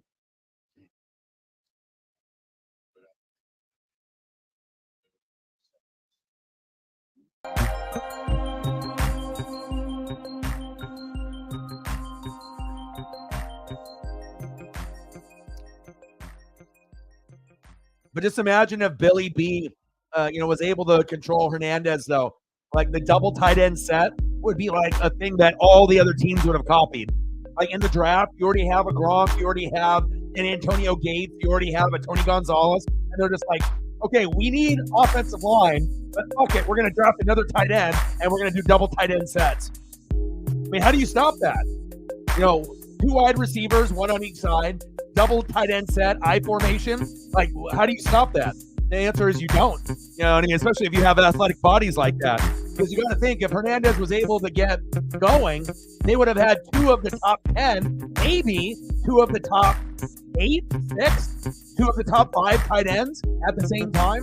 I mean, that would have changed the game. And it kind of makes me wonder why we haven't seen that before. At some point in the future, when you have like a Travis Kelce or a Mark Andrews or a George Kittle, what will happen if they decided to get another one? Like, what happens if the Niners had Kittle and then they would have drafted Laporta, and then they had Laporta on one side, Kittle on the other? Like, think about how much damage you could do to a team.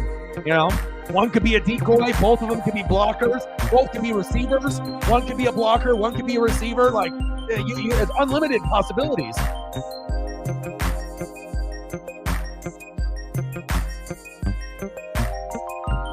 Yeah, of course.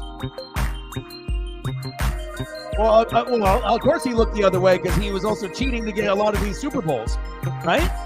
Like I said, we don't know how much cheating was going on based off the things that they got caught for. But in the first 3, when they ended up beating the Rams, right, then beating the Panthers, right, and then beating the Eagles, right? So we're talking about 01, 03, and 04 because in 02 the Bucs beat the Raiders, and I got my first chip, right? But in those 3 games, the Patriots only won by 3 points each, 3, 3, and 3. And there wasn't a whole lot of Deflategate, Spygate, or videotaping, or the headsets going out, and things like that. There wasn't a whole lot of talk. A lot of the talk happened after the 3 championships were won, and then they were going to try to get the others afterwards. You know what I'm saying? So the legacy overall is a little tainted, but we still understand that Belichick is one of the greats. Same thing with Brady and with Gronk. And that's not me hating. That's just me stating facts. So no one can take the titles away from you guys. So.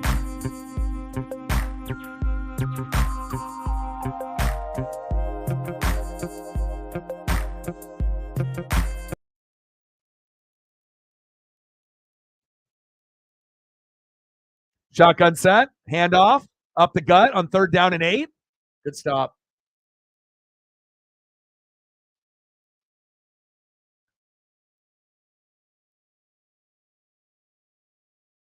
Fourth down.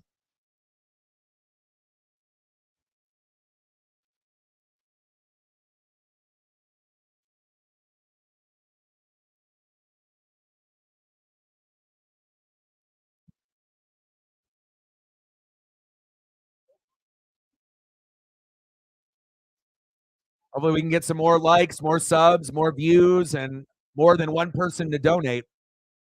4th down and 3. False start by Michigan.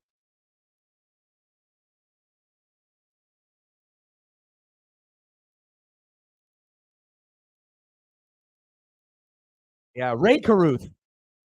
Your boy remembers. I ain't a dummy.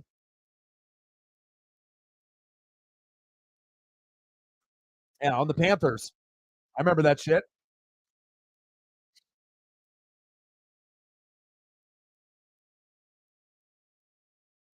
Yeah, but Dallas, if they end up, winning their first initial matchup, they're not going to go to San Francisco and win, more than likely. But this is, the best Dallas team, the best Dallas chance that they've had in a long, long time. You know what I mean? So the Cowboys making the NFC Championship game or the Super Bowl, a lot of times people laugh and snicker and you get the Stephen A shit. But in reality, at some point, Dallas probably will. If they can, keep the team somewhat together, and if Dak is still playing well, and they still have Dan Quinn, this might be the year, that they overachieve. But I just can't see any scenario in my head Dallas going on the road to San Fran and beating them in the NFC Championship game if that's what we end up getting. So, but I would agree. I would say right now, Baltimore and San Fran are going to be everyone's, Super Bowl picks. Everyone. Everyone. It doesn't matter if you watch football, you're smart, you're stupid. It's easy to pick those two teams, right? But again, if Cleveland matches up with the Ravens, they could upset them. That might be the one team that changes the whole trajectory. And then with the Niners, who could beat them? Maybe Detroit, maybe Dallas, but I don't know. Like everything would have to go right for Detroit or Dallas, and then something would have to go extremely wrong for the Niners, like Brock Purdy getting hurt again. Maybe that's the only way you beat them if Purdy gets hurt, or you have a massive injury to Kittle, or one of the star players, Debo and Ayuk, and Christian McCaffrey goes down with an injury. If he goes down, then the Niners are vulnerable. Like if McCaffrey plays the Niners in the NFC Championship against Dallas, and Micah Parsons hits McCaffrey in the first quarter and fucks his arm up, and he's out the rest of the game, yeah, Dallas can win. You know what I mean? But Detroit doesn't have a defense, and that's why I don't believe in them. And, Dallas's reputation isn't very good either. You know what I mean? But if you're looking at the teams right now that look, Eagles are frauds, Tampa are frauds. The Rams are a sleeper team like Cleveland where they're hot right now and they could beat someone, but I don't know, man. I don't know really where I would go. I'd probably go pecking order: Niners, Cowboys, Lions, and then Rams, and then Eagles and Buccaneers, and the rest is dog shit. So, and then I like the Ravens, and then I do like Cleveland, with Flacco and how he's been playing, and I do like Buffalo being the wild card sleeper like the Rams. It's not about being the best team; it's about being hot and healthy. And even though Bills aren't healthy on defense, they got rid of Ken Dorsey. They got Brady in there calling plays, and James Cook is getting the ball. So I wouldn't be surprised if the Bills overachieve and make the AFC Championship game. And honestly, with the Rams, I wouldn't really be that shocked if they ended up winning a game or two either, with McVay. But if the Rams ended up beating the Lions, I wouldn't be surprised, but we'll wait and find out. We're going to get some amazing upsets, and there's always going to be one or two upsets in the wild card round. Second down and 8.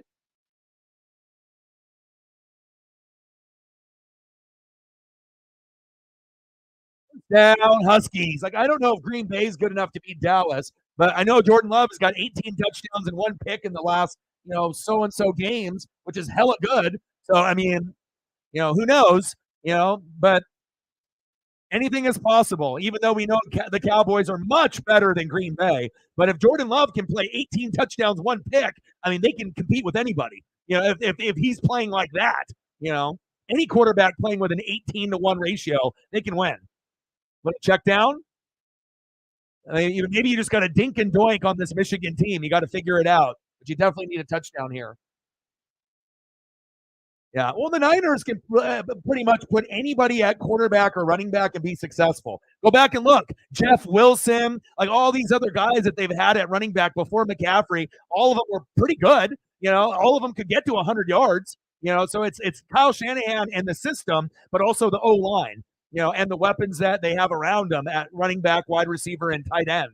And it's also scheme.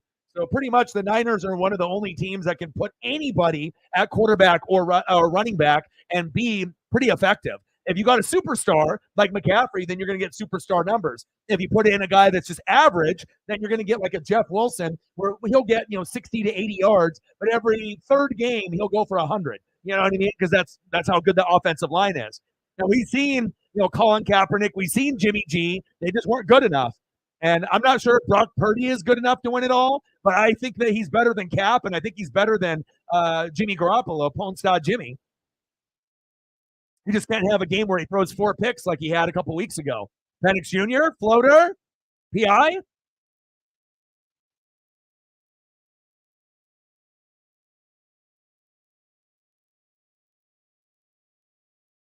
But Ravens Niners, as far as the NFL and money and popularity, that's the best matchup.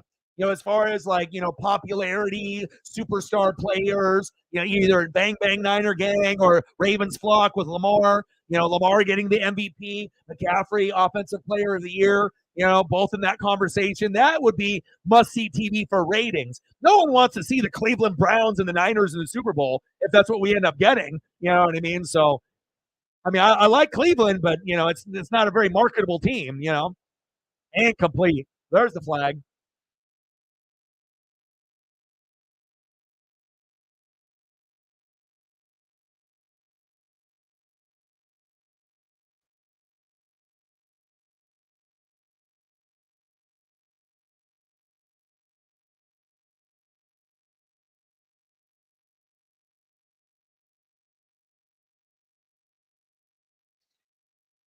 Shit, why can't you win the division? We're the only team in the NFL to make the playoffs 4 years in a row. The Tampa Bay Buccaneers. We're the only team.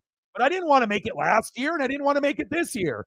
It's like the NFC South is such dog shit that the Saints, Falcons, and Panthers can't even help your boy out. Can't I get a future franchise quarterback? Why do you guys have to suck so bad with me that someone that has less suck in them ends up making it? I don't want to make the playoffs, but continuously, you guys make me end up getting the goddamn playoffs.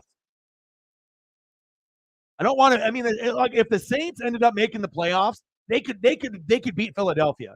You know what I mean? But with the Buccaneers, if Baker's got those ribs and you can't even get a touchdown on the Panthers, and you got your ass kicked from the Saints the week before, what makes me think that they're going to be able to beat Philly? Like even if Jalen Hurts has a finger that's dislocated and AJ Brown is on crutches and Devontae Smith is injured, you would still think that Philly could win because they have better talent, even though that they're reeling. And they've looked like dog shit for the last month and a half. Nice stop on second down and goal. It's crazy how you can go 10-1 and then you hit the wall and then everything just starts going downhill. It's probably the biggest fall from grace in the regular season we've ever seen. Like we've seen a team that was 10-1, Super Bowl, and I kept telling y'all they ain't going. Chiefs ain't going. Eagles aren't going. Statistically speaking, once you go to the Super Bowl, right, you're not going back. And then if you lose in the Super Bowl, you're definitely not going back. And a lot of people wanted to argue and bitch and moan and fight with me, but now it's very clear. They're still in it. They have a chance. Kansas City and Philadelphia, but nobody believes in those two teams. And there's reasons why, right? Nagy, the wide receivers, Mahomes. Like there's a lot there, right? And then Philadelphia, everyone's injured, and their play calling stinks, and it shows you how much they miss. Their two coordinators with Steichen and Gannon. Like without those guys there, they're dog shit. So it shows you almost have the exact same roster, and they got away with it going 10-1, playing against shitty competition. But once the competition got a little bit better, they got fucking exposed, and they got exposed bad. Push or not, that shit ain't working. Third down and goal. Shotgun set. Penix with the design run. Fourth and goal. Take the field goal. Take the field goal. You don't want that feeling, going down 17-3. You take the field goal. 17-6, you can still come back. 17-10 is better, but the feeling of not getting it on fourth down, that's bad, man. And I know it's the natty. But take the 3. Do not go for it. If you're going to go for it in the fourth quarter, not in the second quarter. And now, of course, they're going to go for it. Or maybe they're going to, try to get them to go off sides. Don't go for it. God damn it. Touchdown, Huskies, but there's a flag. Offensive pass interference or defense? Wow, Jalen McMillan. What a ballsy move. But again, you're getting your ass kicked the whole game. I don't like the call, but hopefully that's against Michigan. It looks like it is. Wow, what a gutsy, ballsy move, but you have been getting your ass kicked all first half. Yeah! Extra point is up, and it's good. Let's go. Let's go. Yes, sir. Touchdown, Jalen McMillan.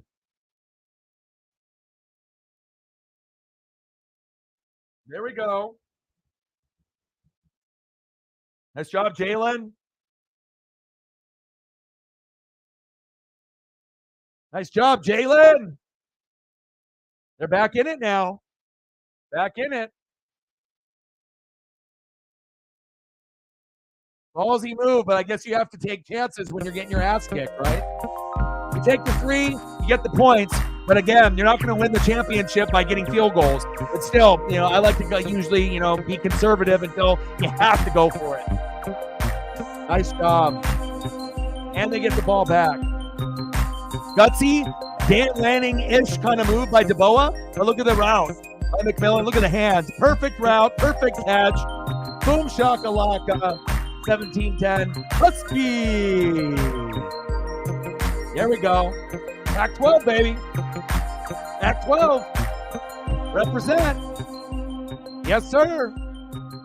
My favorite quarterback in college football, Michael Penix Jr. Let's go.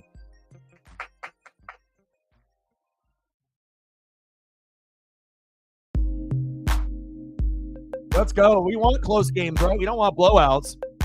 And as long as they don't give up points here, right, a cheap field goal or touchdown, then Washington gets the ball back. And if they score on the opening drive, boom shakalaka, 17-17. All right, brother. Love you, my G. Let's get those likes up. Hopefully we can get some dono trains going.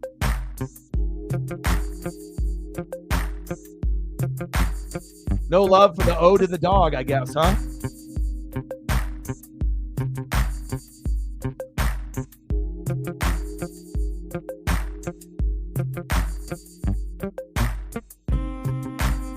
No love for the dog. First down and 10. Shotgun set. McCarthy. There we go. Wow. First down, Wolverines through the chains. They better not get lazy here, otherwise they're going to give up a cheap 3, and that could end up being the difference in the game. Come on, Huskies, play some fucking defense. Shotgun set. McCarthy towards the sideline. Good tackle.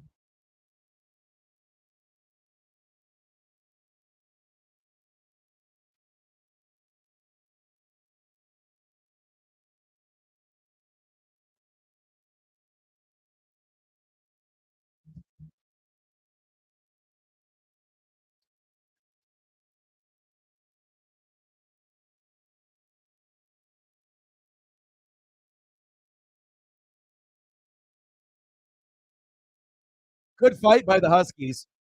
Ryan in the building. What's good? Shout out to all the people watching on Twitter/X and well as YouTube. Appreciate y'all. We got a good one here. It was a blowout early on. 17-3. Huskies fought back. 17-10. Michigan. Shotgun set. McCarthy towards the sideline. Incomplete on 3rd and 3. Why not run the ball? That was stupid. I mean, I get it. There's 12 seconds left, but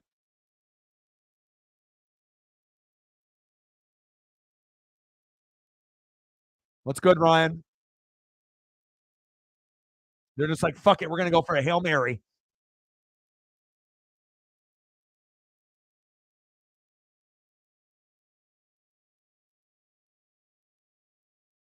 Fourth down and 3. 12 seconds left. 17-10 Michigan. Michigan has been pounding the rock, playing Michigan football. Great defense, great tackling, great effort, great running the football with both of their running backs, with Corum and Edwards. And Washington getting dominated on the line of scrimmage, but it's still fighting. And then they had to kind of dink and doink their way, to get, a little bit of yardage, 5 yards here, 4 yards here, 6 yards here, instead of going for those big chunk plays, 20 here, 30 here, 18 here. That's what we're used to seeing out of Washington. But again, Washington typically doesn't go against defenses this good besides Oregon's in the regular season. And Michigan's defense is a hell of a lot better than Oregon's. So even though Oregon at one point looked like a top 10 defense at times, Michigan, Georgia, Bama, those were the best defenses in college football pretty much all year. Michigan with the punt. That's a weird thing. Don't fumble it. Get the hell away from the ball. Wow, okay. Down to the 1. Just kneel that son of a bitch. Can you imagine if they go for a fake kneel and they go for a bomb and they score off of it? Like, go for the fake kneel. Well, pretend to be the Saints right here. All right, we're going to do a kneel down, right? But instead of handing it off to Jamal, we're just going to go deep to Rome or McMillan. And then imagine them scoring and then ending up getting the momentum. And that's the play that ends up winning the game for them. Can you imagine? 99-yard touchdown to Rome Odunze, 17-17. They get the ball at halftime. They score again. They go up 24-17. I mean, what are the chances of something like that happening? Less than 1%. But again, you don't want to be that team to be able to go for a 99-yard bomb and then it's a pick 6. Then you lose. Then it's 24-10 and then the game's over. They're like, we're not going to do that. We're not going to be the Saints. Kneel down, 17-10. We're at halftime, baby. All right, let me know what you guys want to do for photos since we're at halftime now. Good matchup here.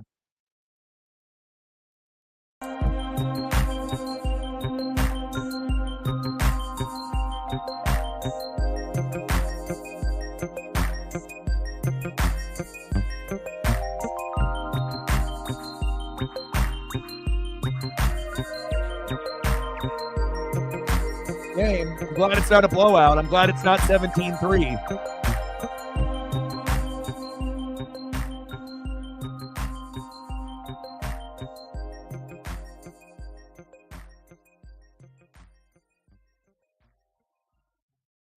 Yeah, especially if they can come out of the gates and score right away, too.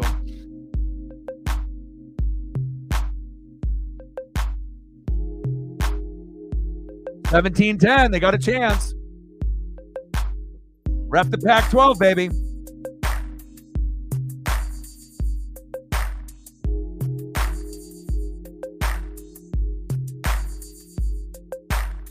But for the Huskies to end up winning the championship, Penix has got to throw for 2 touchdowns in the second half. 100%. If you don't throw for at least 1 in the third quarter, 1 in the fourth quarter, I don't think you're going to win this game because I don't think you're going to end up getting, 2 touchdowns on the ground with Dylan Johnson being injured. So they're going to have to find a way to either get a pick 6, a fumble for a touchdown, a punt return or kick return for a touchdown, or just simply Michael Penix Jr. gets a few runs to kind of, gain some momentum, and then he's going to have to throw for a couple. And if he can throw for 2, that might be good enough for them to, make it interesting at the end.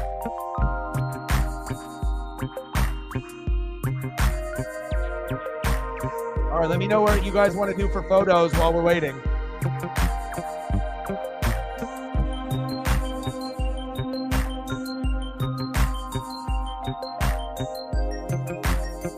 Nice little Tatum onesie. I like it. Like jersey onesie. That's cool.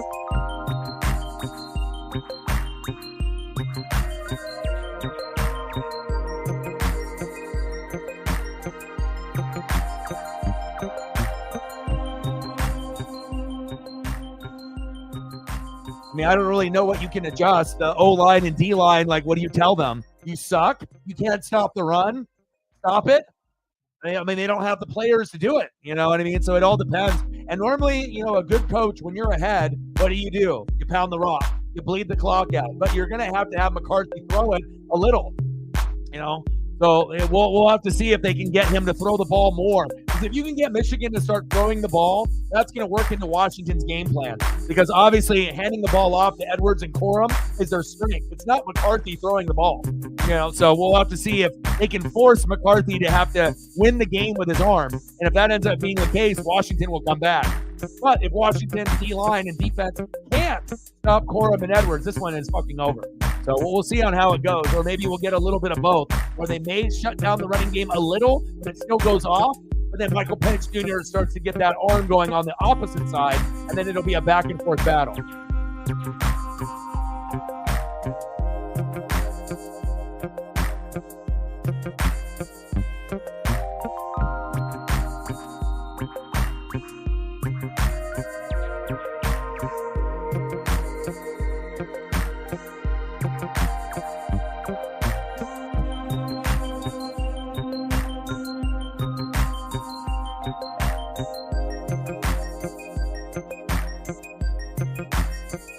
All right, 9 more likes to 30. Let's go. If you haven't smashed the like button yet on the Twitter X spot, please do that. 8 more to go to 30. Let's get there.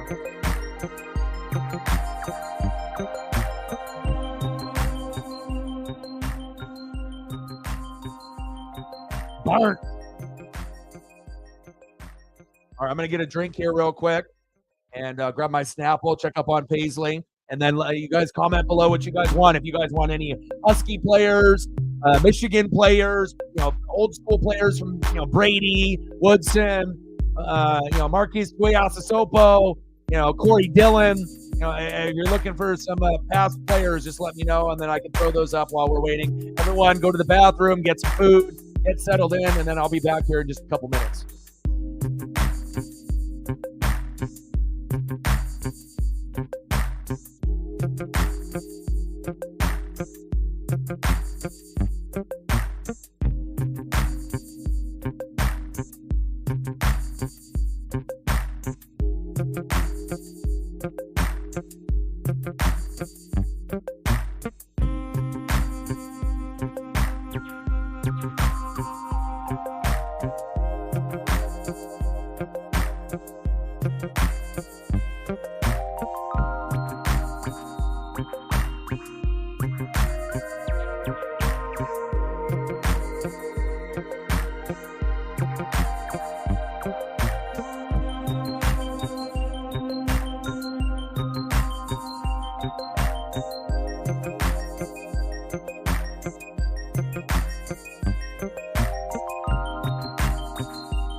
All right, I'm back. Dan Lanning.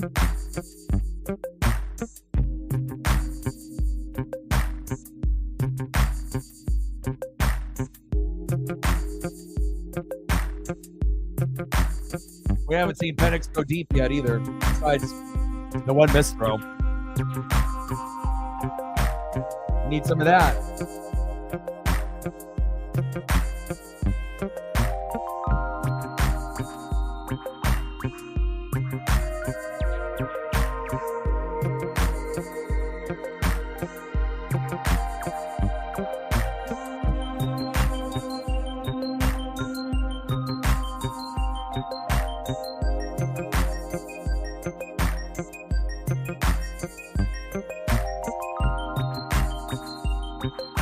$17-10. That's a hell of a lot better than 17-3. Washington's got a chance.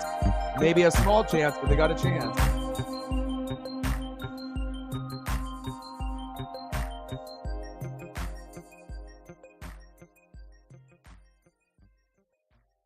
There's your guy, Cooper.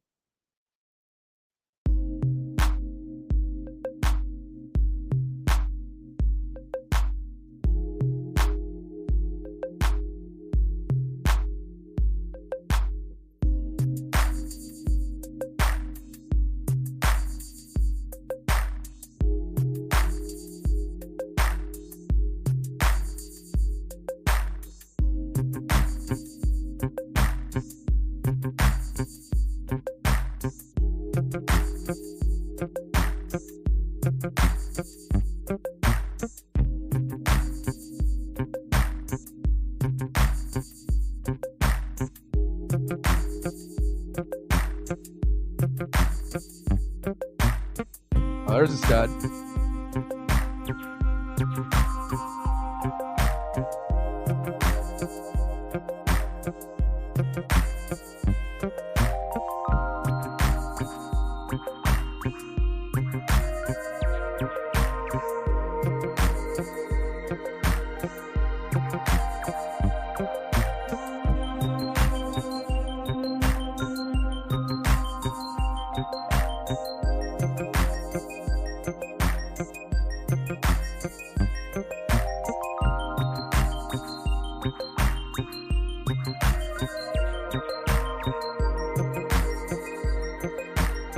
And I might have been mad, when we ended up going for it that first Washington matchup and, him being super aggressive, but again, if the kicker isn't very good or reliable, that information would have been nice to know at that point, but apparently he knew. So I don't have any issues with Dan Lanning anymore. I don't want him fired. I don't want to replace him. I figure, with his recruiting, this is the best chance that Oregon has to build a mega power, a superpower type of squad. So, if we're going to ever win a championship, we have just as good of a chance of winning it with this guy than someone else. So let's keep the Lanning legacy going, and let's see where things can go in the Big Ten in the next 5 years. And who knows, if the Huskies somehow come back and win this game, that's going to give hope that Oregon might be able to do it in the future as well. So sometimes someone else has got to crawl before you can walk. So.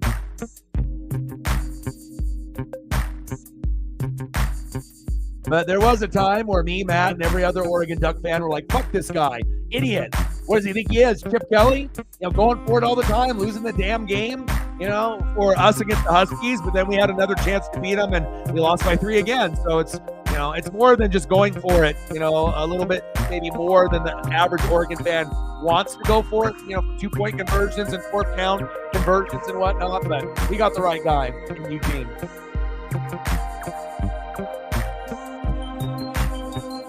And then hopefully Bo Nix will go to Tampa, Denver, Atlanta, somewhere where he can be used effectively. I think the best fit would be Denver, so that way Sean Payton could mentor him, because he's going to need help, But if he ends up going to Denver, there's a better chance for him to succeed there.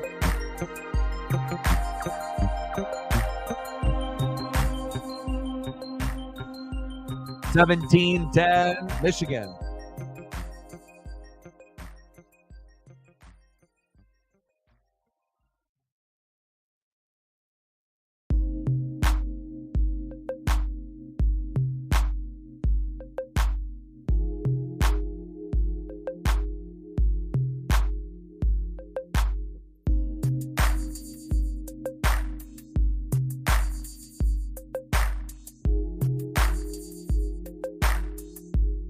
Yeah. Well, plus also, too, it'll be one of the first guys that we've seen in a long, long time, to actually be Caucasian and be white and play corner.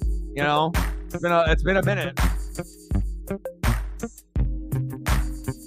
I mean, we got the second coming of fucking Jason Sehorn. I mean, that was like really the only other white corner that actually was like worth a damn, that actually was good. So for Cooper to be special teams and corner, hopefully he can be like that, but maybe even better. So I have a feeling that he'll be better, than him. So not that, Sehorn was terrible or anything like that, but we need more Caucasian white corners, baby.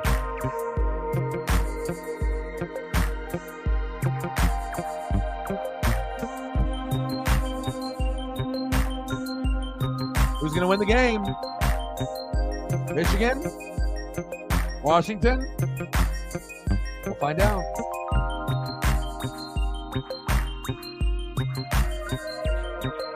Joe Dierte.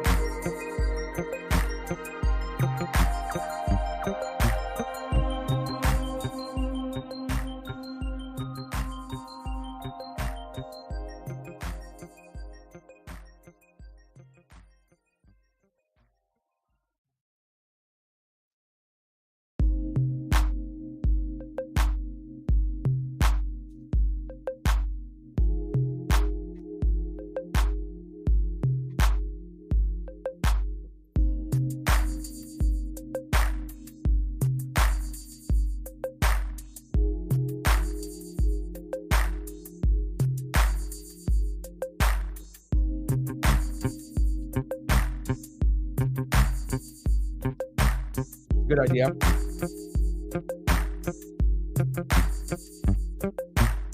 Make sure you're taking care of your mental health. Very important.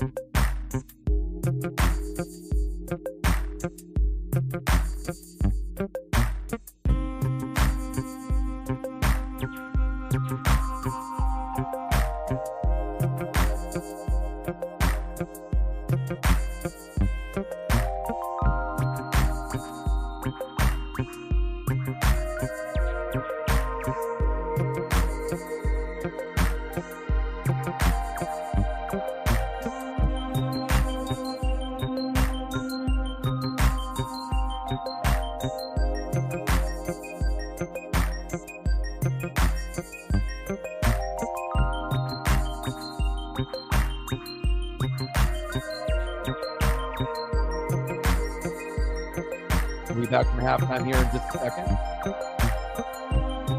That's a cool one. Nice little collage.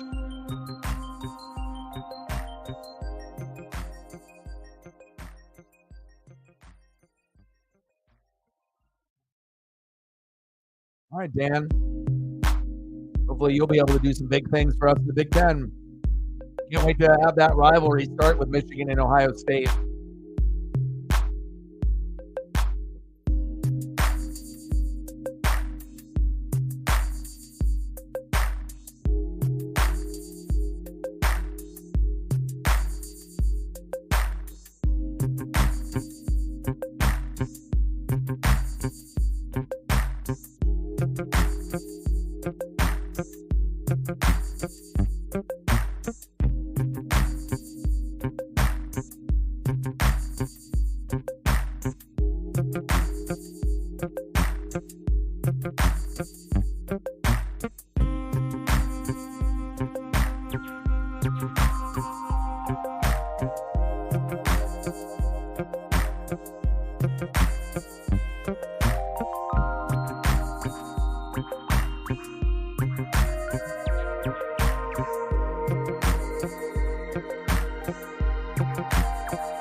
Yeah, the McDaniels news actually would be good for them if he does come back. It's like Bill's not calling offensive plays. He's a defensive coordinator, defensive guy. So if they pick a guy like Drake May, who's going to do a better job than fucking Rando, or getting someone that actually, knows what Bill needs, for play calling. So for McDaniels to go back as an OC would actually be smart. That would be the best job that he would be able to get. So, all right, second half about to start here.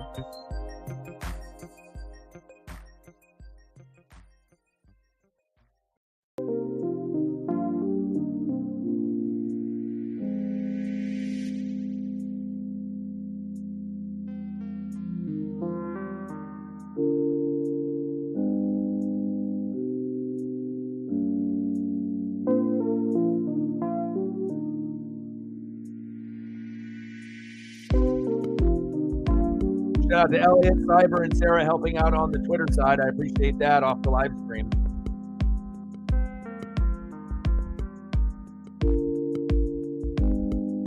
All right, third quarter about to start now.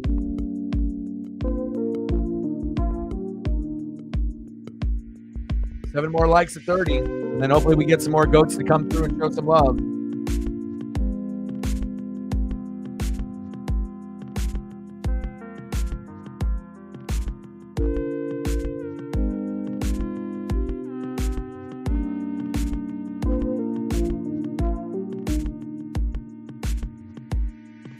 Good game so far. I mean, obviously it was really lopsided and one-sided with Michigan, but good for Washington not to give up and to keep fighting. And getting that touchdown really, gave them a chance to actually, possibly win this game. So if you're down 17-3, you could still score on the opening drive, and then it could be 17-10. But to be able to get that late touchdown in the first half and get the ball, I mean, the chances of Washington scoring here on this first drive isn't very good, maybe 10%.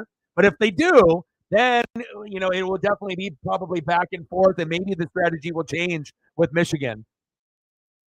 When you have a lead in the second half, what do? You run the football. But if they end up tying it right here, 17-17, they are going to be forced to throw the ball a little bit more than they want to in the second half with J.J. McCarthy, and that plays into Washington's hands. All right, here we go. Shotgun set. Penix Jr. Pump fake. Get rid of it. Wow. Intercepted on the sideline. Almost like a same kind of play of J.J. McCarthy, going against Bama. But did he actually come down with it, though? That was a terrible throw. If you're going to throw it, towards the sideline, throw it out of bounds. I know you're trying to give your receiver or tight end a chance right there. Throw it out.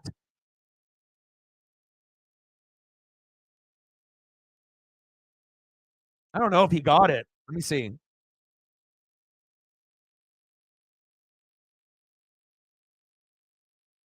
He bobbled it, but when he comes down with it, he looks like he picks it. I'd say that's an interception. Damn, Penix. What was that? That was terrible. That was just like J.J. McCarthy in the first play of the game, to Alabama. And Alabama has athletic players that can make plays on the sideline, and that was in play. That was nowhere near being like 2 yards out of bounds, and the guy makes a toe drag swag catch out of bounds, and then his feet get in there. You have to throw that ball harder, man. That's not good. Uh-oh, and Penix Jr. is grabbing his ankle. Not good. Looks like he got rolled up on. And now Michigan will run the football, and it'll be up to Washington's run defense to be able to help them get back in this game.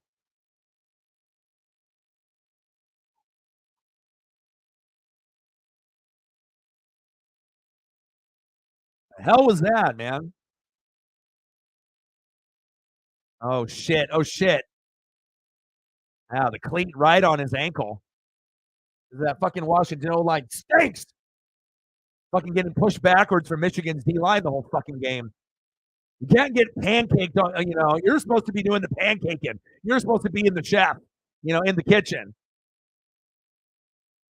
First down, Wolverines. Who the Titans? Uncle Mo.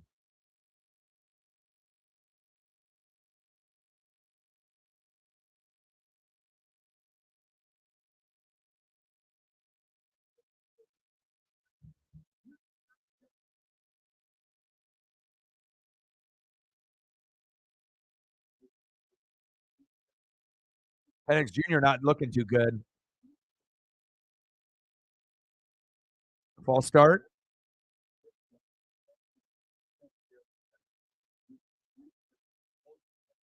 I mean, Corum and Edwards are going to get over 100. Hell, the way that the game is going, Corum and Edwards might get 200 each.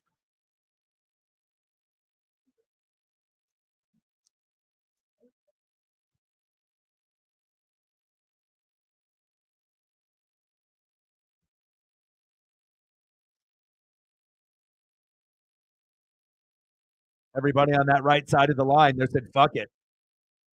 First down and 15. I mean, Michigan doesn't even need to throw the ball to win the natty. It's like they don't. They can just run the football because their O-line and their running backs are so good.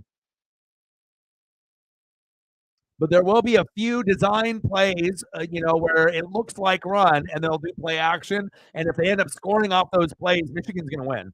It all depends. If you run, and then as soon as you think it's run, and then you go over the top, that's what ends up sealing the game. But at this point, you don't even need to risk McCarthy getting a pick and Washington getting momentum. You can pretty much just pound the rock. And more than likely, you're going to get first downs that way. Not every drive, but I mean, you got to think if Michigan has, like, let's say 8 drives in the second half and they run the football primarily, they could probably get touchdowns or good positive yards on 6 out of 8 without even throwing a football pass in any of the drives. But there's going to be a couple drives where they're going to be forced, to be able to throw the football, possibly this one with these back-to-back false starts here. NBA, what's that?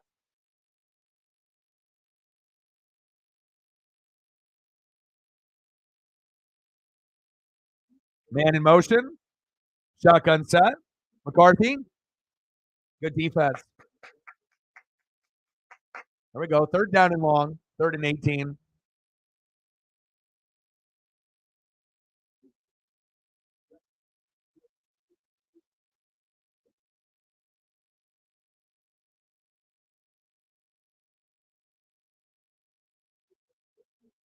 So Kraken versus the Sabres tomorrow. Golden Knights and Avalanche on Wednesday night.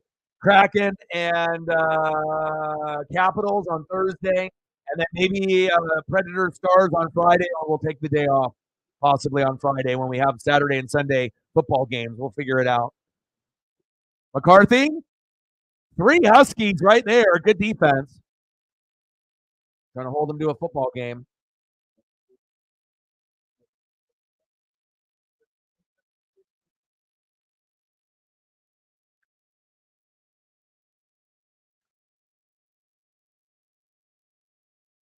It's like half of the players for Washington are playing man, and the other half are playing zone. I don't know how well that's going to work, in this natty, but James Turner kick is up, and it's good. 2010 Michigan. Right down the middle.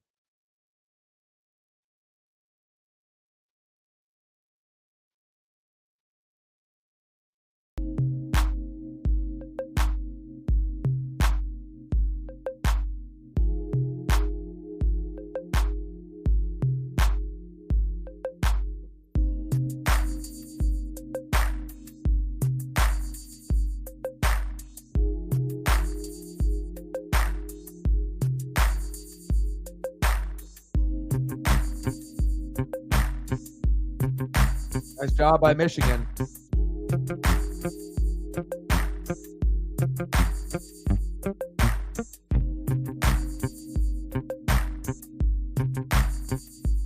All right, DeBoa. All right, Michael Penix Jr., let's go. Your turn.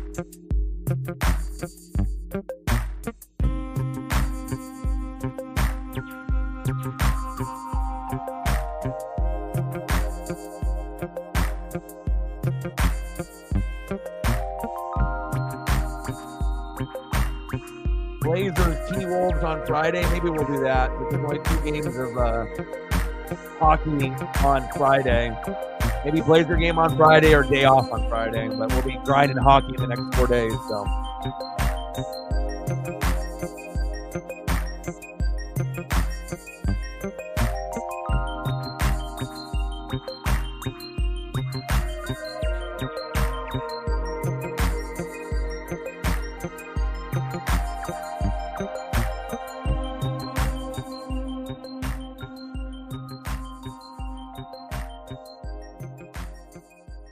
All right, Huskies, your turn.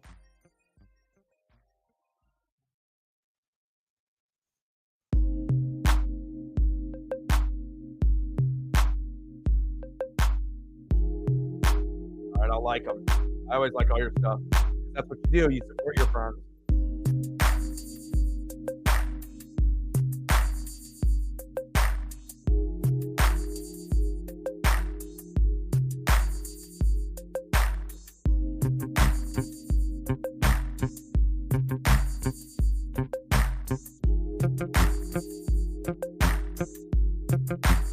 Yeah, I agree, man. I think RPO game would be good, but Michael Penix Jr.'s ankle now, if it's all like rolled up on and stepped on, they're not going to be able to run the RPO even if they wanted to now. So that kind of is eliminated. You can still do like little bubble screens and quick screens, but the thing is Michigan's defenders are so quick, you're not getting the same type of result on trips left. You go for a screen pass, 2 blockers in front. Normally Washington can get like 8 yards out of that, but against Michigan you're going to get like 3. So they're going to have to dig deep in the playbook, and hopefully Penix Jr. is healthy enough to keep it moving. Otherwise, it's going to get out of hand in the second half. All right, baby, let's go. All right, Washington, your turn. 2010 Michigan. No surprises here. The favored team is winning, right? The underdog in the Pac-12, is fighting the best that they can. They're a little overmatched on O-line and D-line. And again, the only way that I thought that Washington would win this game is that if they had a 50-50 battle on the O-line and D-line. But right now, it's like 90-10 Michigan. So they need to be better. Let them know, Molly. McGrath.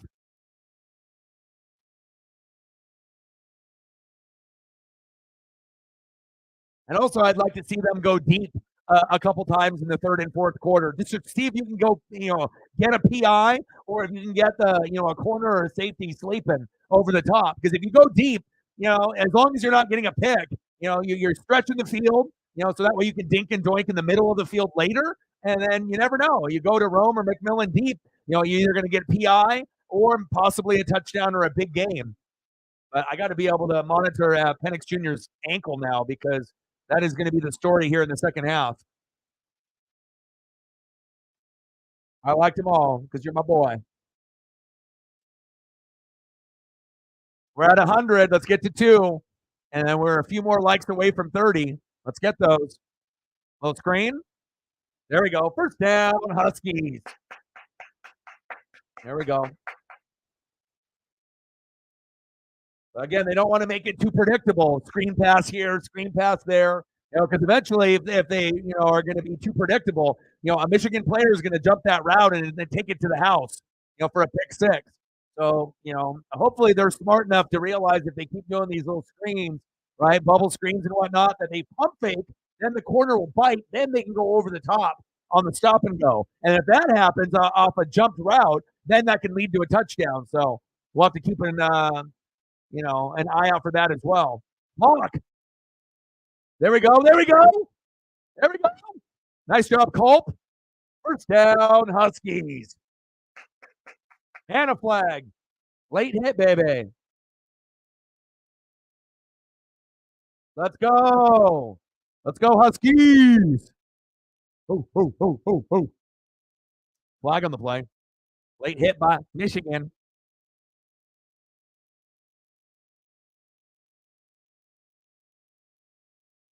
First down.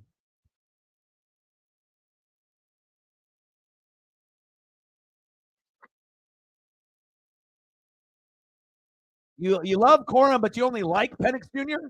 Come on, Sarah. No, but I would expect you to be rooting for Michigan. You're a Big Ten fan, so there is no reason for you to be rooting for Washington.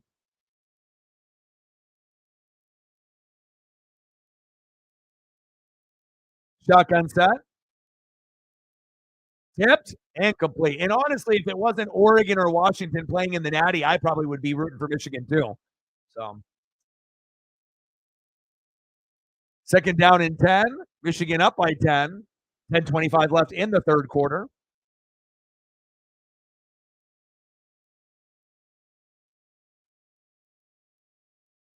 Shotgun set. Trips right. Snap is low.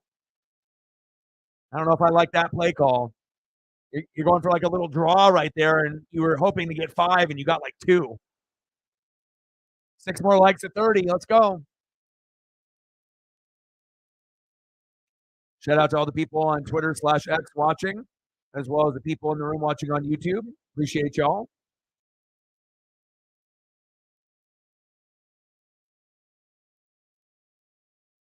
Third down and 8.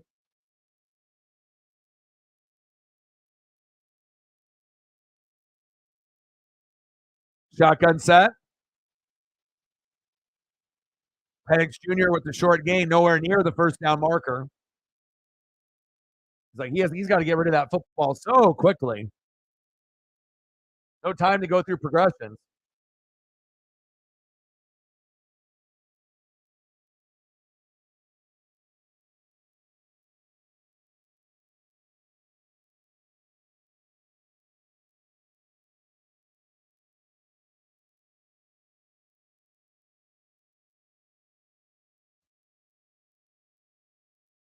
Grady, kick is up, and it's good. There we go. 2013, Michigan. Nice kick by Gross, right down the middle. Nice job.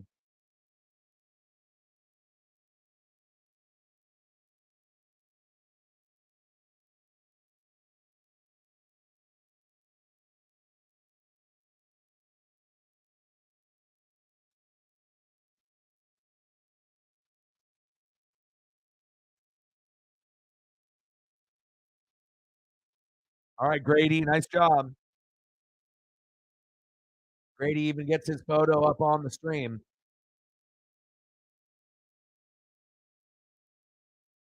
cool one too. Kicker photos are underrated. Very cool. That one even has the football in the frame. Sweet.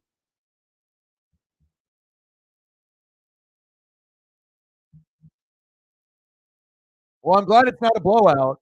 So that's always nice. Where it's not Michigan up 30-3. A lot of people would be obviously turning the game off or losing interest. So good game.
Penix Jr.'s got to go deep.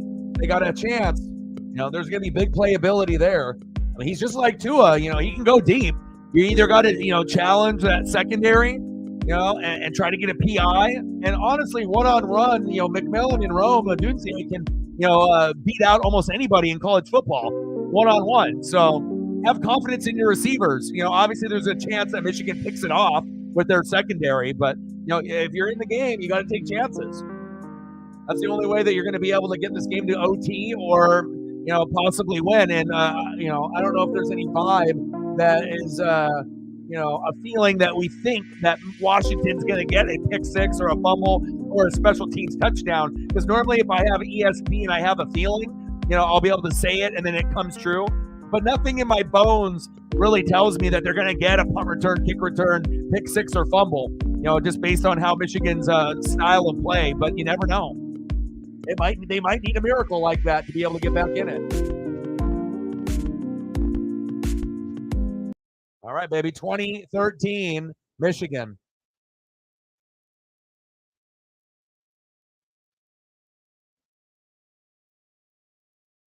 Out for the season with a torn labrum. That's a karma for all the bullshit on social media. Sports gods, they know. They pay attention. Shit like that don't happen by accident.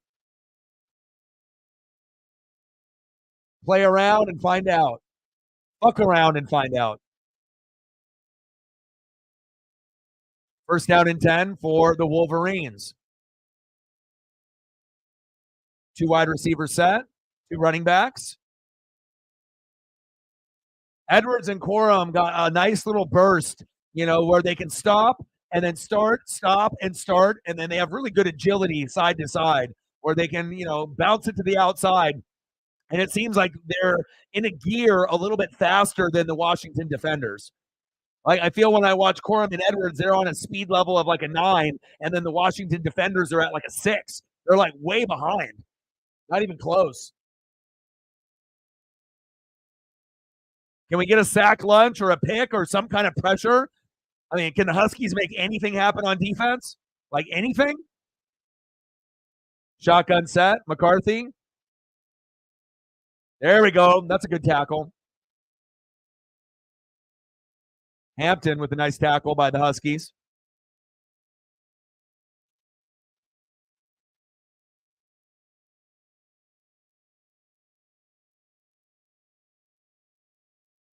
They say, John Morant, stop playing around with the gats. And then he's like, well, let me do it again. And they're like, oh, you'll get us suspended. And then when you come back, we'll break your body. How's that sound? Sounds good. They're down in 2. You don't fuck around with the sports gods. Got him.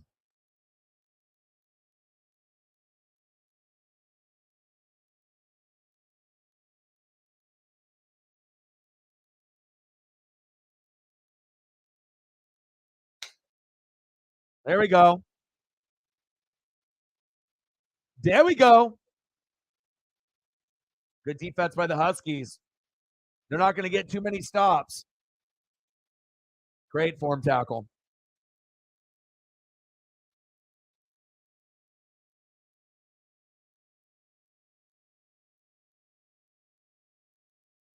Fourth and 3, forcing Michigan to punt. What is going on? It's like the Twilight Zone. Interference? Golly, right in his grill.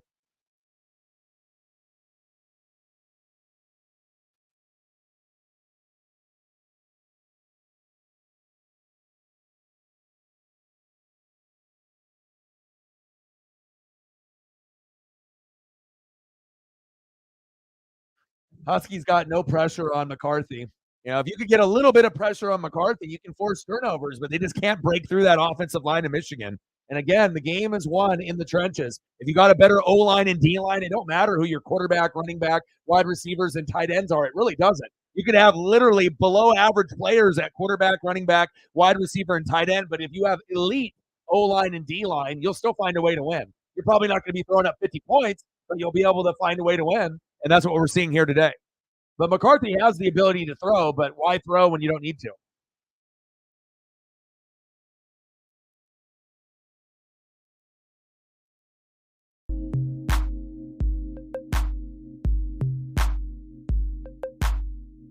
All right, Michael, your turn.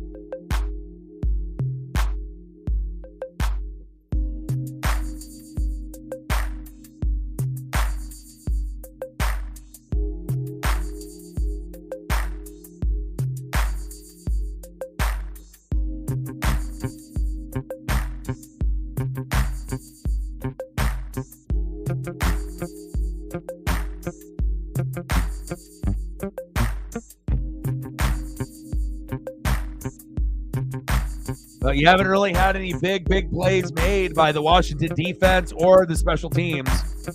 Something's got to give. You got to get a sack. You got to get a pick. You got to, you just can't let J.J. McCarthy just sit back there all day. I think you're going to come back and win. Like the Eagles thinking they were going to be able to blow out the Chiefs, and they couldn't even get one sack or one interception. And that's kind of how I'm feeling right now with Washington. Can we get at least one pick and one sack? It's not asking for 3 interceptions and 5 sack lunches. We're literally asking for 1 pick and 1 or 2 sacks. That's it. Not a whole lot, But maybe it's asking too much.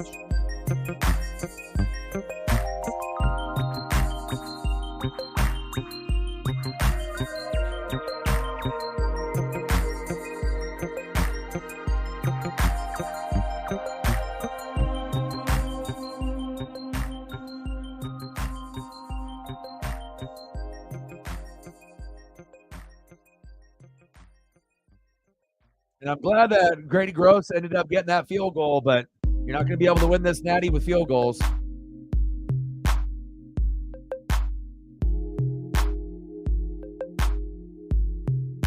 Jeter, Travis Scott, that's a box. Stephen A, little bitch ass. Stephen A is in the wrong fucking suite.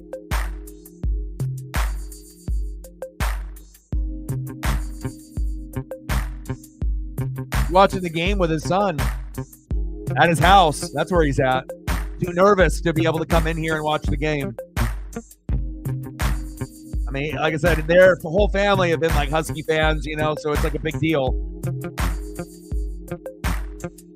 He stepped up for us last night. We had one big dono there. We got one big dono. I mean, if it wasn't for the Seahawk, dynamic duo, we would not be in a good shape. We need more people to be able to be like them and step up.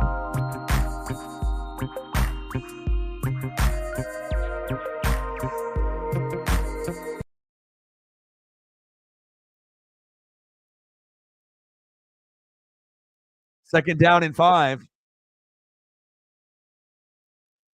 Shotgun set. Screen. Hat in a hat. There we go. There we go. Another hat in a hat. There we go. First down, Huskies. Nice key blocks there by the tight end and the wide receiver there after the play was over. Nice job. Nice job. Offensive lineman. Big 7-7 right there. There you go. Nice block by Westover, too. Let the plays develop. 2013 Wolverines. Trips left.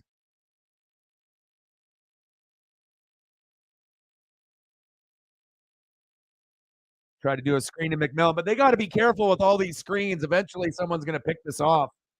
And if you know that that's going to be coming, then you got to make sure you're pump faking hard, so that way you can get that corner to bite, and then you go over the top for the big touchdown.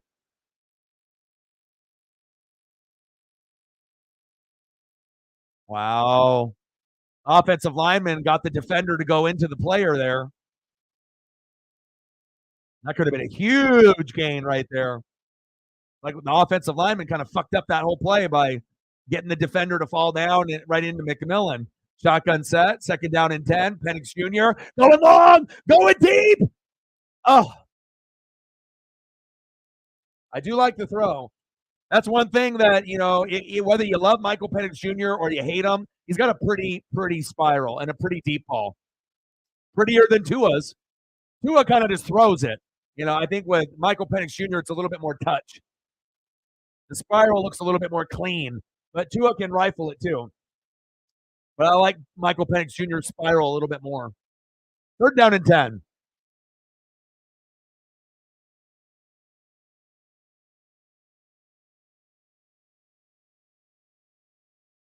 Come on, baby. False start.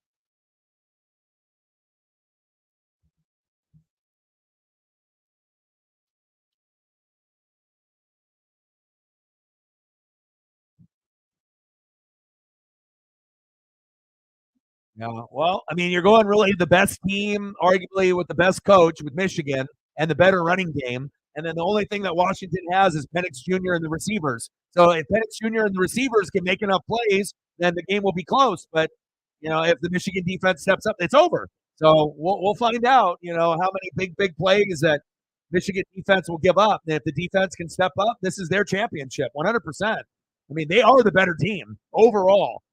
But again, Washington has two advantages, the quarterback and the receivers. Let's see if they can use them. Third down and 15.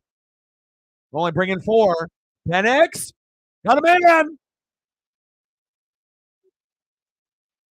Incomplete.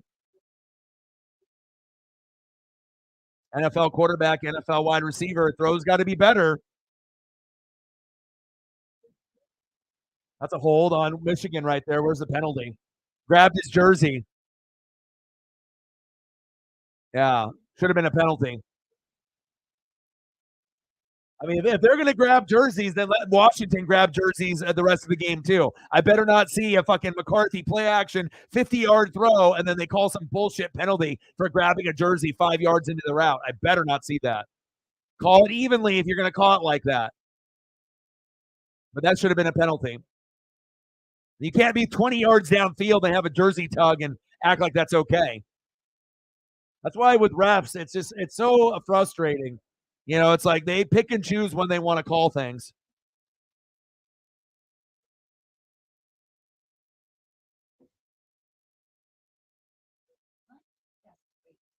All right, Michigan, your turn.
5 more. Let's get there.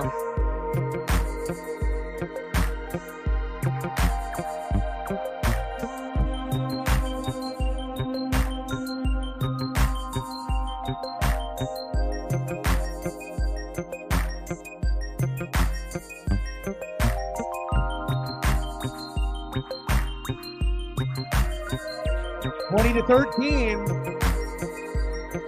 I mean, imagine if Washington's O-line and D-line were better. Like, imagine if Washington had Michigan's O-line and D-line, right? Then who knows where the game goes at that point? Maybe advantage Washington at that point. But you still got to execute, you know. Eagles and Buccaneers, the battle of the bads. Take the trash out, throw it away.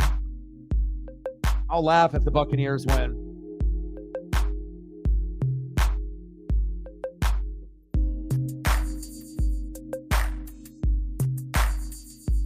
All right, baby, here we go. First down and 10. Huskies need a turnover. That could really spark the momentum. Could you imagine a pick six or a fumble on this drive? Could be huge.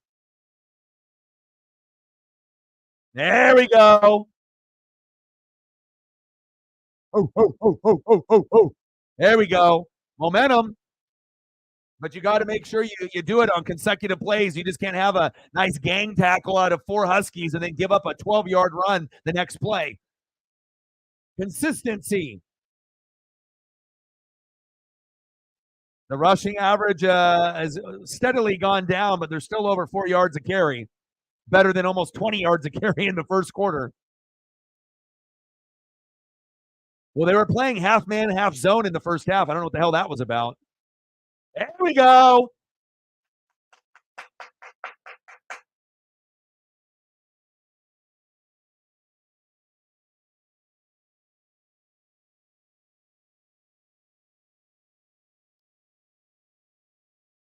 Are you watching Monday Night Raw also, Sarah? What's going on with Monday Night Raw? Are you watching it or no? Or are you just watching the Natty? 3rd down and 8. 3rd down conversion. Michigan 0 for a billion. 3rd and 8. Trips right. McCarthy forced to throw. Get him! Get him!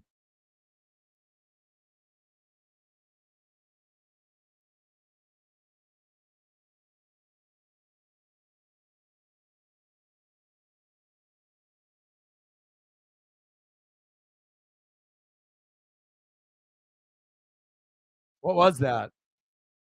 What was that? You're going to let McCarthy beat you with his legs after playing great defense on the previous plays? That's the shit I'm talking about right there. You can't win a championship playing like that. And I'd be saying the same thing if the Ducks were in this game right now and they did that to the Ducks. Now McCarthy is all of a sudden fucking Lamar Jackson all of a sudden.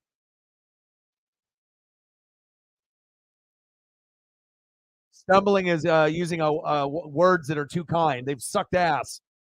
How do you go 10-1 and then you just go down the shitter? Like you went from Super Bowl contender to fucking pretender in a matter of a month and a half, 2 months.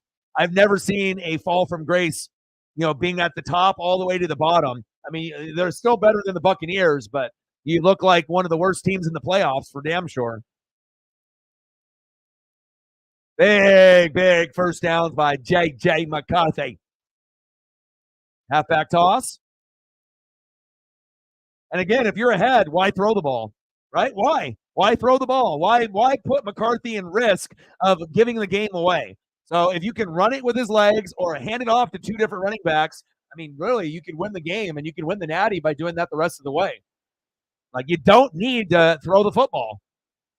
I mean, there is going to be, opportunities where you can, and they will have to throw it a little. But, I mean, 10% throws, 90% run. I mean, and Washington knows what's happening. They know what's coming, and they still can't stop it. That sucks. Screen.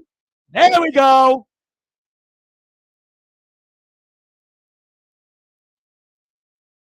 Yes.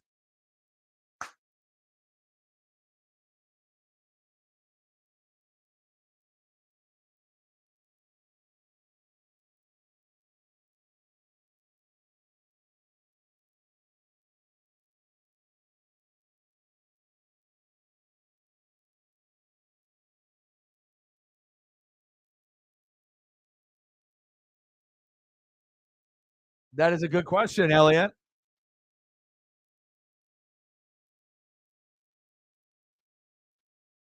John Jonah McCarthy. Screen pass. Got the edge. Good block on the outside, but good defense there on 3rd and 10. No, I was just making that up. Jonathan James.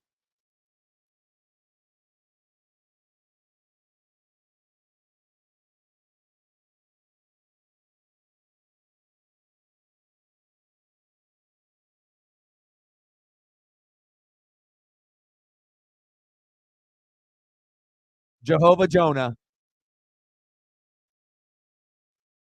Jehovah, Jehovah, Jonah, McCarthy. 4th and 5. Ooh, down to the 10.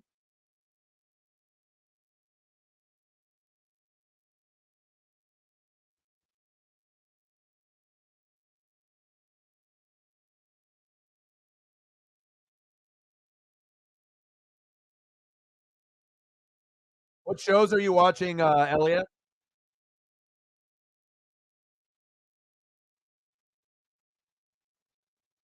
Are you going back and watching old stuff, or are you starting something new?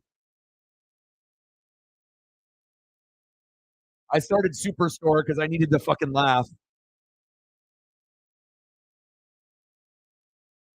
Then I was thinking about maybe doing New Girl after I finish Superstore, but I'm still like on the 1st or 2nd season. So shotgun set, Penix, incomplete. I tried doing Deadwood because everyone said how great it was, but sometimes I'm just not in a mood for like Western, And if I'm watching a Western type of show, it better have a lot of action. And if it's going to have too much talking, it's going to make me bored and like not want to watch it. And that's what I'm getting with Deadwood. It's like too boring for me. I don't see guys getting capped. I'm not seeing guys getting sliced. I'm not seeing enough action. It's just too much fucking talking. Like, it's like putting me to sleep and shit.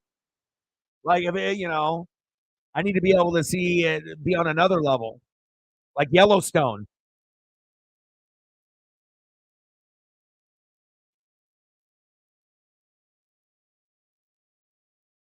Yellowstone with Costner, that's fire. You know what I mean? I need it to be like that, but obviously it's taking place back in the day and actually, 1800s, 1900s and whatnot. But I don't know, man. Hopefully it'll get better for me. But the first couple episodes have kind of put me to sleep a little bit. I mean, apparently, because if I've already started another show, then I'm not too thrilled with it. So, but eventually I'll get back into it. Got to fish Shameless, bro. It's gonna take you 40 years to finish Shameless. I'm gonna be finishing like 9 shows before you finish Shameless. I'll be doing like True Blood 4 times through, all the way from the beginning to end before you finish. End of the 3rd quarter, 2013. Like, if I go back and look at all the shows that I've already finished already, dude, it's like Graham, True Blood twice, Dexter, the new Dexter. Trying to think of all the other ones that I've beaten and finished off as well. But that's just within the last couple months. Movie Kick, yeah, all the movies. Music too. You've been on the music tip, but you always are on the music tip though. All right, 4th quarter.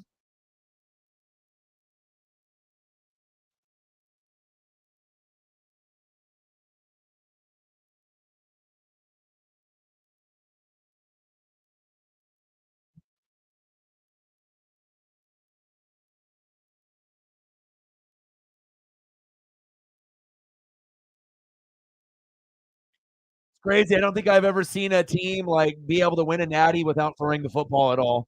But you're so good on the offensive line and the defensive line and the defense and the coach and your running backs.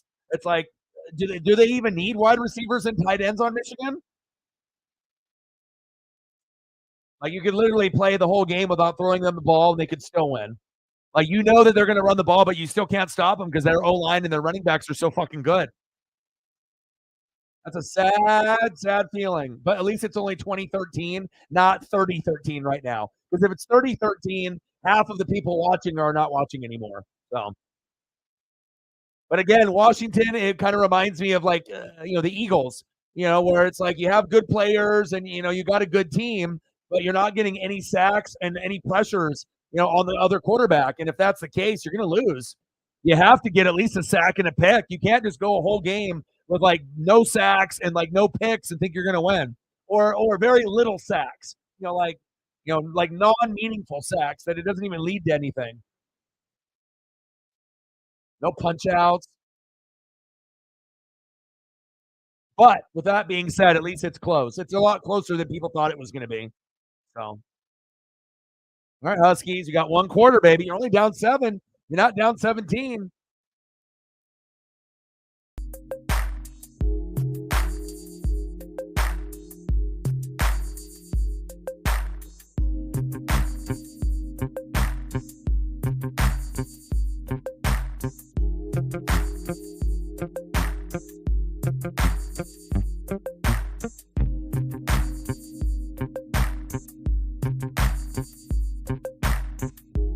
Yeah, because you're going against a fucking tough defense.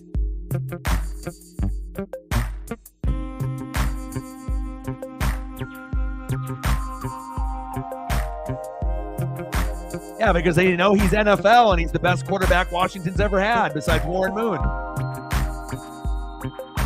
All right, here we go, guys. The end of the college football season. Shout out to Matt and Sarah for hanging with me all season. We've had a great time.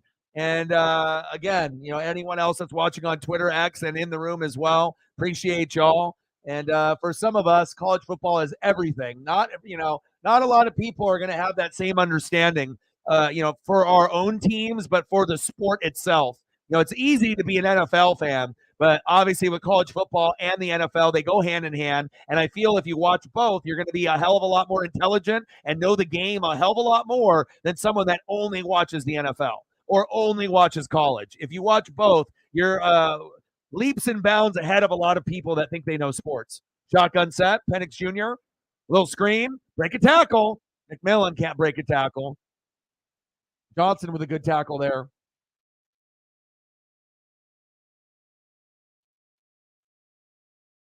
Megan in the building. How are you? Close game, 2013.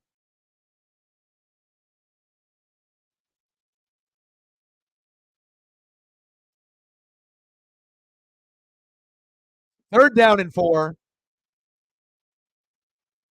Play calling is tough when you're going against the number 1 defense in the land. It's not going to be easy, even if you got my favorite player in college football. That's not even on the Ducks, Jesus Christ. What happened to my hands? What is that? Help your quarterback out. How is he going to get drafted if you keep dropping the ball like that? Come on, brother.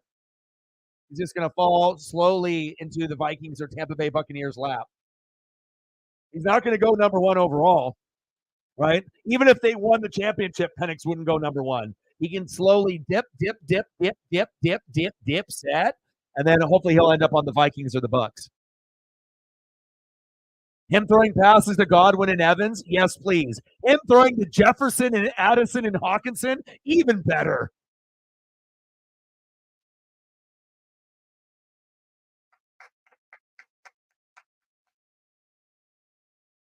It's all good, Megan. I'm going for him too, and I'm a Duck fan. I mean, you as a USC fan and me as a Duck fan, we should be like, hell no, screw them. But again, it's about representing the conference, and obviously representing, the conference as a whole and the talent that we have. Because again, the Pac-12 always gets shit on. We're always little brother.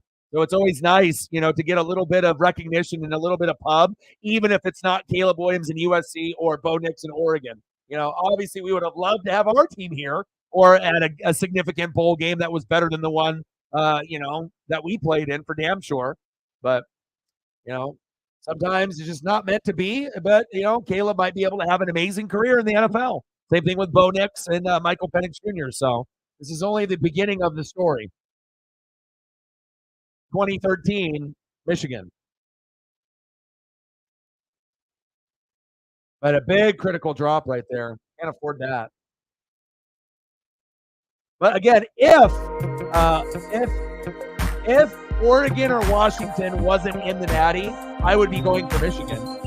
So like if it was Michigan, Texas, I'd be going for Michigan. Because I mean, even though Michigan and Ohio State are like Rose Bowl rivals to Oregon, like I understand their pain to finish behind Ohio State most of the time. To get to a Natty or a big Rose Bowl game and just not be able to get it done, or lose to Ohio State and then they go and then they get blown out.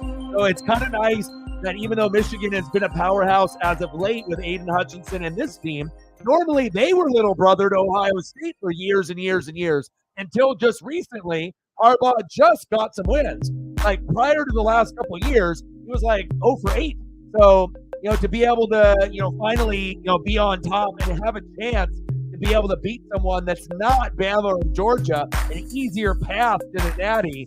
I understand what this championship would mean for Michigan, to try to get on that Bama, Georgia, Ohio State level, and not only on that Ohio State level, but surpassing Ohio State, because Ohio State never could win the Natty. They could get there, and they would play good for a half, and then they would get blown out by 30 to Georgia or Bama. So Michigan has an opportunity here to be able to be the top dog, and that will help recruiting tremendously, especially if Harbaugh stays or if he goes. Because if he leaves, recruiting is still going to be good, because it's Michigan. But obviously, they will have transfers if Harbaugh leaves because Harbaugh's not there. Who do you bring in? There's not going to be very many coaches that are going to be on the Harbaugh level. What, Pete Carroll? That's it.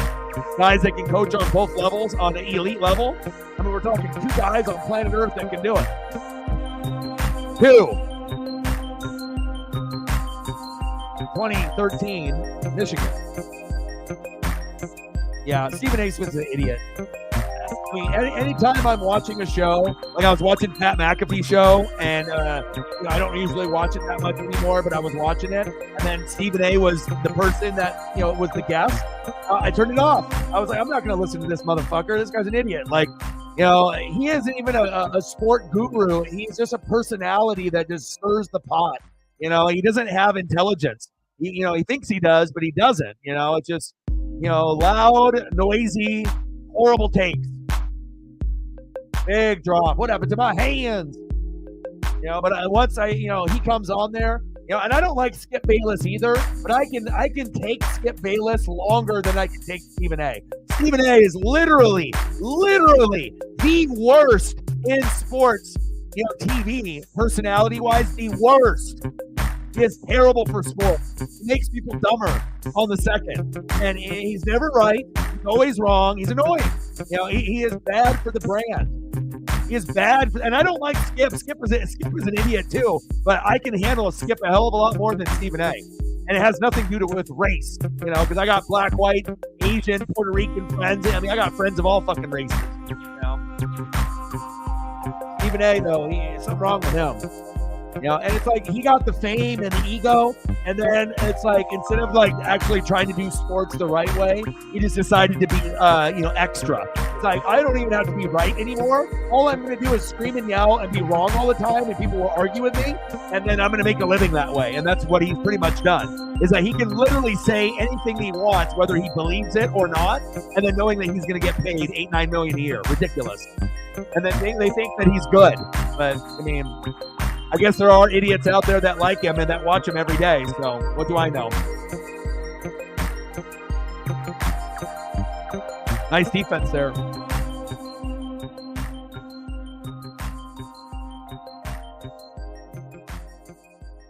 Well, half the people on the channel, Judah, are 40 and up, and the other half are under 40. So it's like the fan base, we'll have some people that are going to be like 12 to 18. But I would say a majority of the fan base, you got the 20 to 40-year-olds, 18 to 40, and then 40 to 90. So that's kind of the age group that watches the channel. So.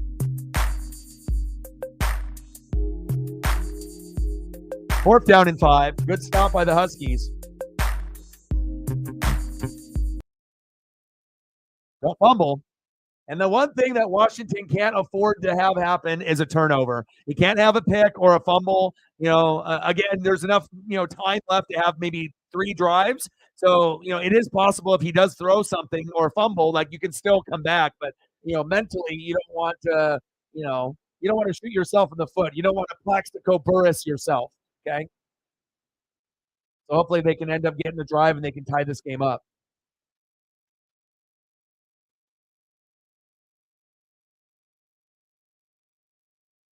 All right, Michael. All right, DeBoa. It's your time.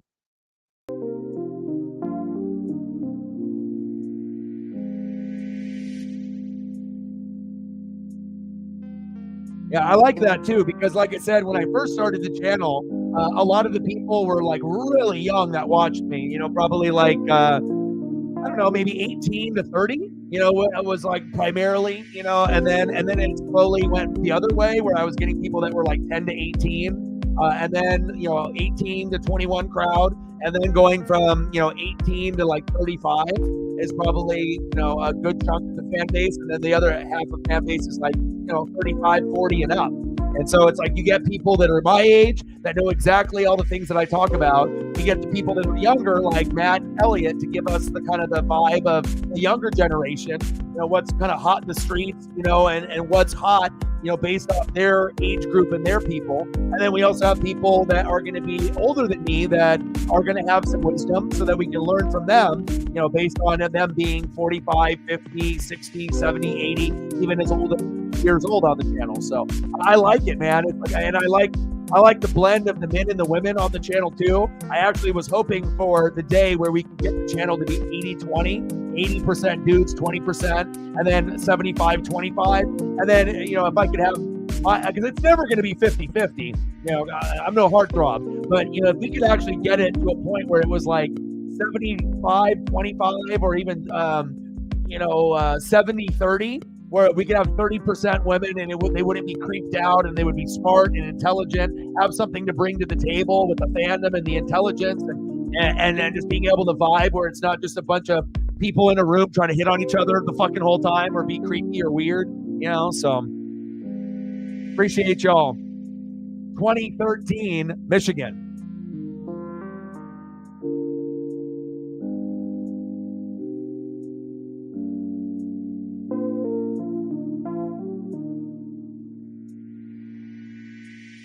That was fast.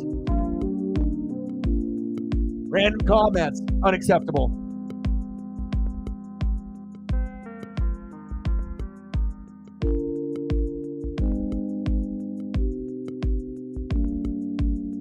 All right, baby, here we go.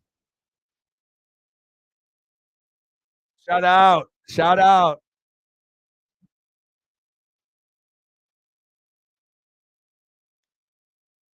First down and 10, shotgun set, Penix Jr.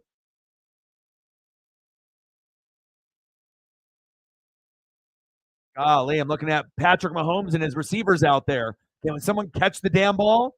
I know the coverage has been pretty good, but there's some 50-50 balls where if you got to help your quarterback out. I mean, you want him to go second round? You want him to go third round? You definitely don't want him going number 1 overall. You can't with that kind of effort. I mean, that was just good. The throw was a little behind him, and obviously the corner had good coverage. But sometimes you gotta give it your all.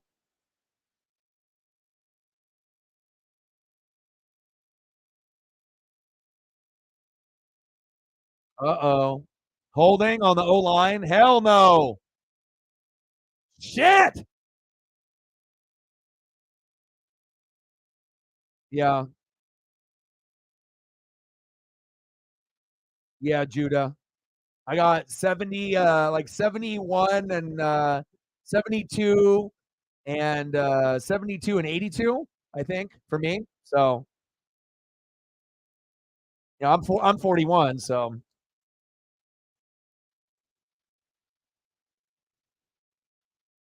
Second down and 20.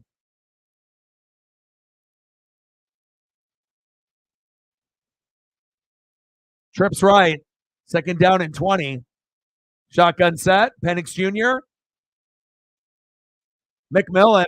See, the thing is, plays like that work against teams that have slow defense. That will be like a 15 to 20-yard gain where you throw a little screen or you go with a draw and it catches the defense off guard. The problem is Michigan's awareness level. It's like if in college football, like when you play college football or Madden, their awareness level is a 10 or 100. You're not going to get that to slip through, like against a shitty team, yeah, that might be a 15 to 20-yard gain against Arizona State, but if you're going to fucking, do that against Michigan, it ain't going to work. They're too fast. They're sideline to sideline, their whole roster. Come on now. Shotgun set. Penix Jr. As an OC, you need to know this. Good stiff arm there. Yeah, in spirit, though.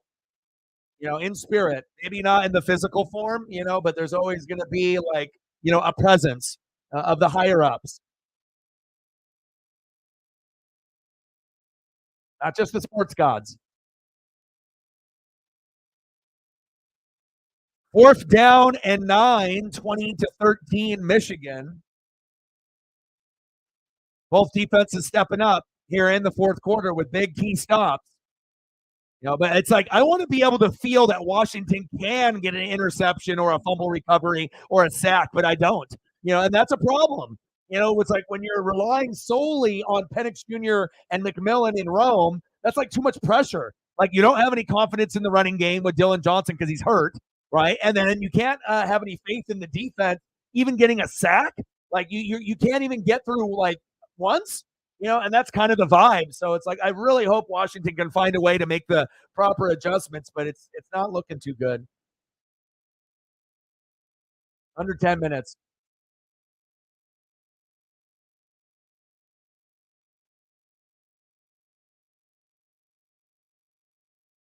I'm so excited for the Kraken tomorrow.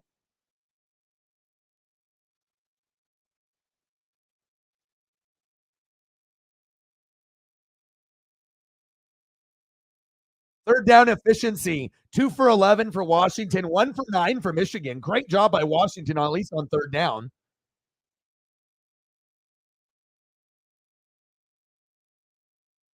Only 1 turnover by Washington with the interception, and that's it. And Michigan's been clean. But again, they don't throw the ball. All they do is fucking run with the quarterback, right? They run with the quarterback. They hand it off to 2 or 3 running backs. Literally, J.J. McCarthy has only thrown 17 times. 17! We're in the fourth quarter. They're like literally the only team on planet Earth that can do this strategy. But you can do it when you're built like the Niners, right? And obviously Harbaugh has, some past memories with them. You build the O-line, you build the D-line, and then you have good running backs, and then you're unstoppable. Fuck every other position. O-line, D-line, running backs, unstoppable. I guess that's how it goes.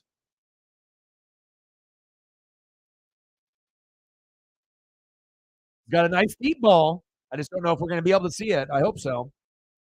And then we got to hope that Rome can make the catch or McMillan when they go deep.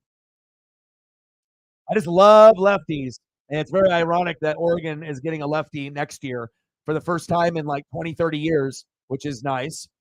It's Graziani. So excited. He won't be as good as Michael Penix Jr., but he'll be pretty good for us. Come on, Michael. We need you.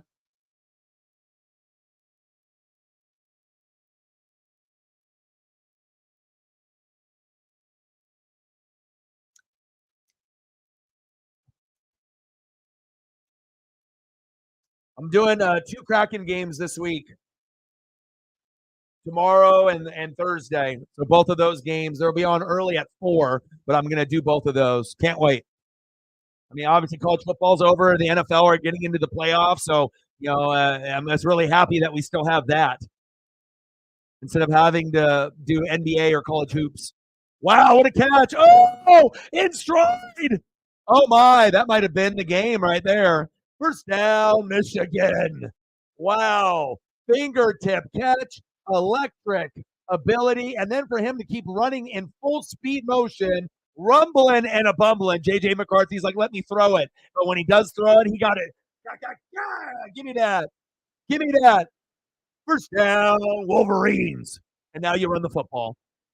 Wow. Run, run, run, run, run, run, run, run, run. and then you never know when the throw is coming. Like literally, a lot of times you'll have a quarterback, they'll throw like 25 to 35 times. The quarterbacks that get desperate throw 50 plus. But I mean, we're talking about less than 20 attempts in the game, and they're winning. No turnovers, no fumbles, no picks. O-line, D-line, amazing. Running backs, incredible. Like really smash mouth football. Like, do we even have to throw? No, but I guess we got to do it a couple times. And when they do, it's a big deal because there's big plays are happening. Brilliantly coached by Jim Harbaugh. Again, one of the true elites that does deserve to win an Natty, whether it's today or in the future, unless he's going to the NFL tomorrow. On a scale of 1 to 10, do you want me to give you the real answer, or what answer do you want me to give you? What do you think your knowledge of the wide receiver tight end is?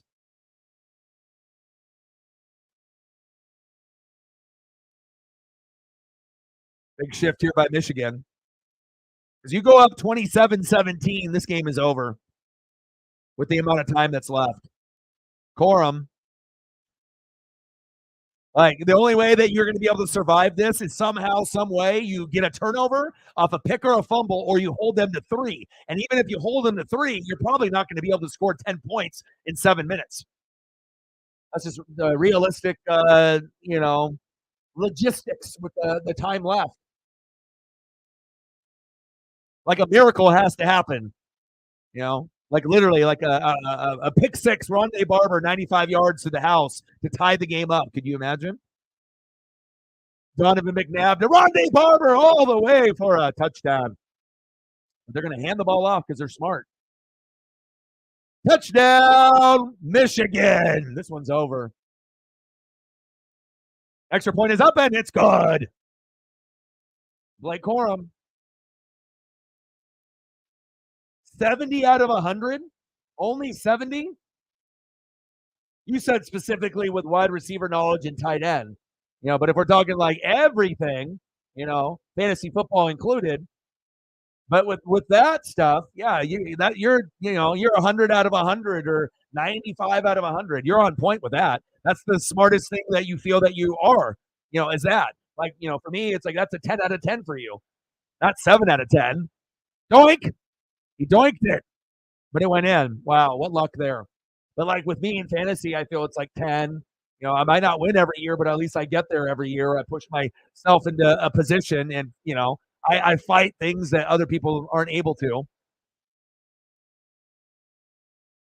But even if you feel like you have the good knowledge, you can always learn more. I always like to learn something new, either from someone in the room or something that I read. There's never a limit on how much you can read or watch film to get smarter on that level, to understand the game on a deeper level.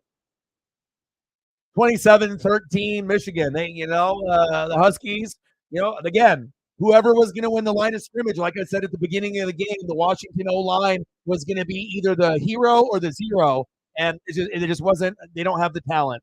They don't have the talent. Like even Oregon's offensive line, one of the best in the country. If Oregon's offensive line is on Washington, we probably still have a similar score. Even if Oregon's O-line is out there, I mean, I know we got the best center in college football with Jackson Powers, but on top of that, Michigan's D-line and defense is fucking ridiculous. They're not just like one guy. They are a unit. So good effort by Washington. Maybe Reflect should have watched the game with us, and maybe the outcome would have been different. Sports gods, Juju.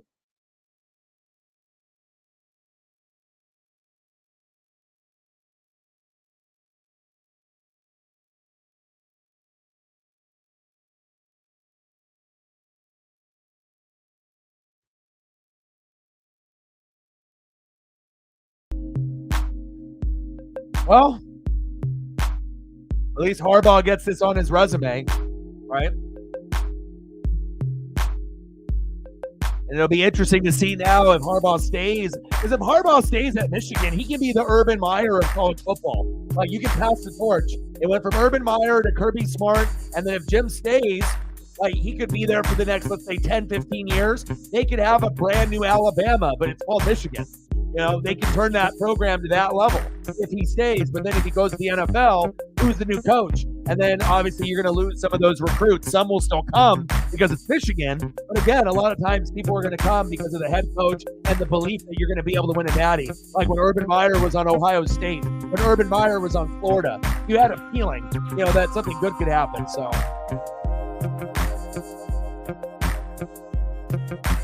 tough. 27-13 Michigan.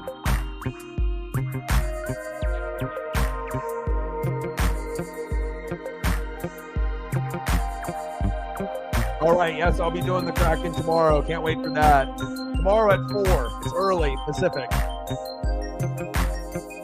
Avalanche 3, Bruins 2 in the second period. Judah 3-2 Bruins, you're probably watching.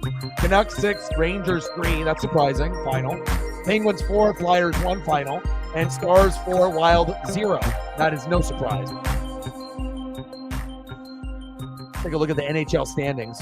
You played rugby in high school? Nice, my dad did too. But way back in the day though, in like the 60s or 70s. Let's see, Boston in first place. Rangers still in first place. Winnipeg in first place over Colorado and Dallas, believe it or not. And Vancouver in first place over Vegas. But here's little Seattle creeping on up, baby. 27-13 Michigan. All right, Huskies, time for a miracle. Go deep now. Let's go. Nothing to lose now. Let's go, baby. Michael Penix Jr., 2024 NFL Draft. The Minnesota Vikings select Michael Penix Jr. Let's go. First down and 10. You're down 14. There is still time. But you got to score here on this drive. First down and 10. Penix Jr. I like his mechanics.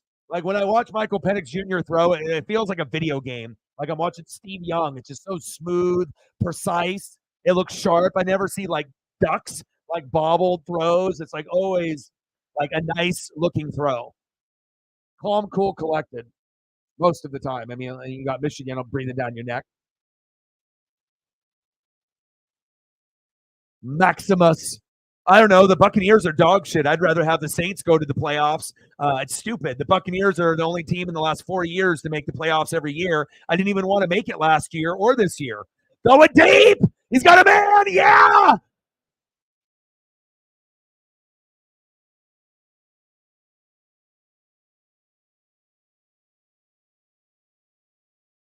Let's go. Let's go.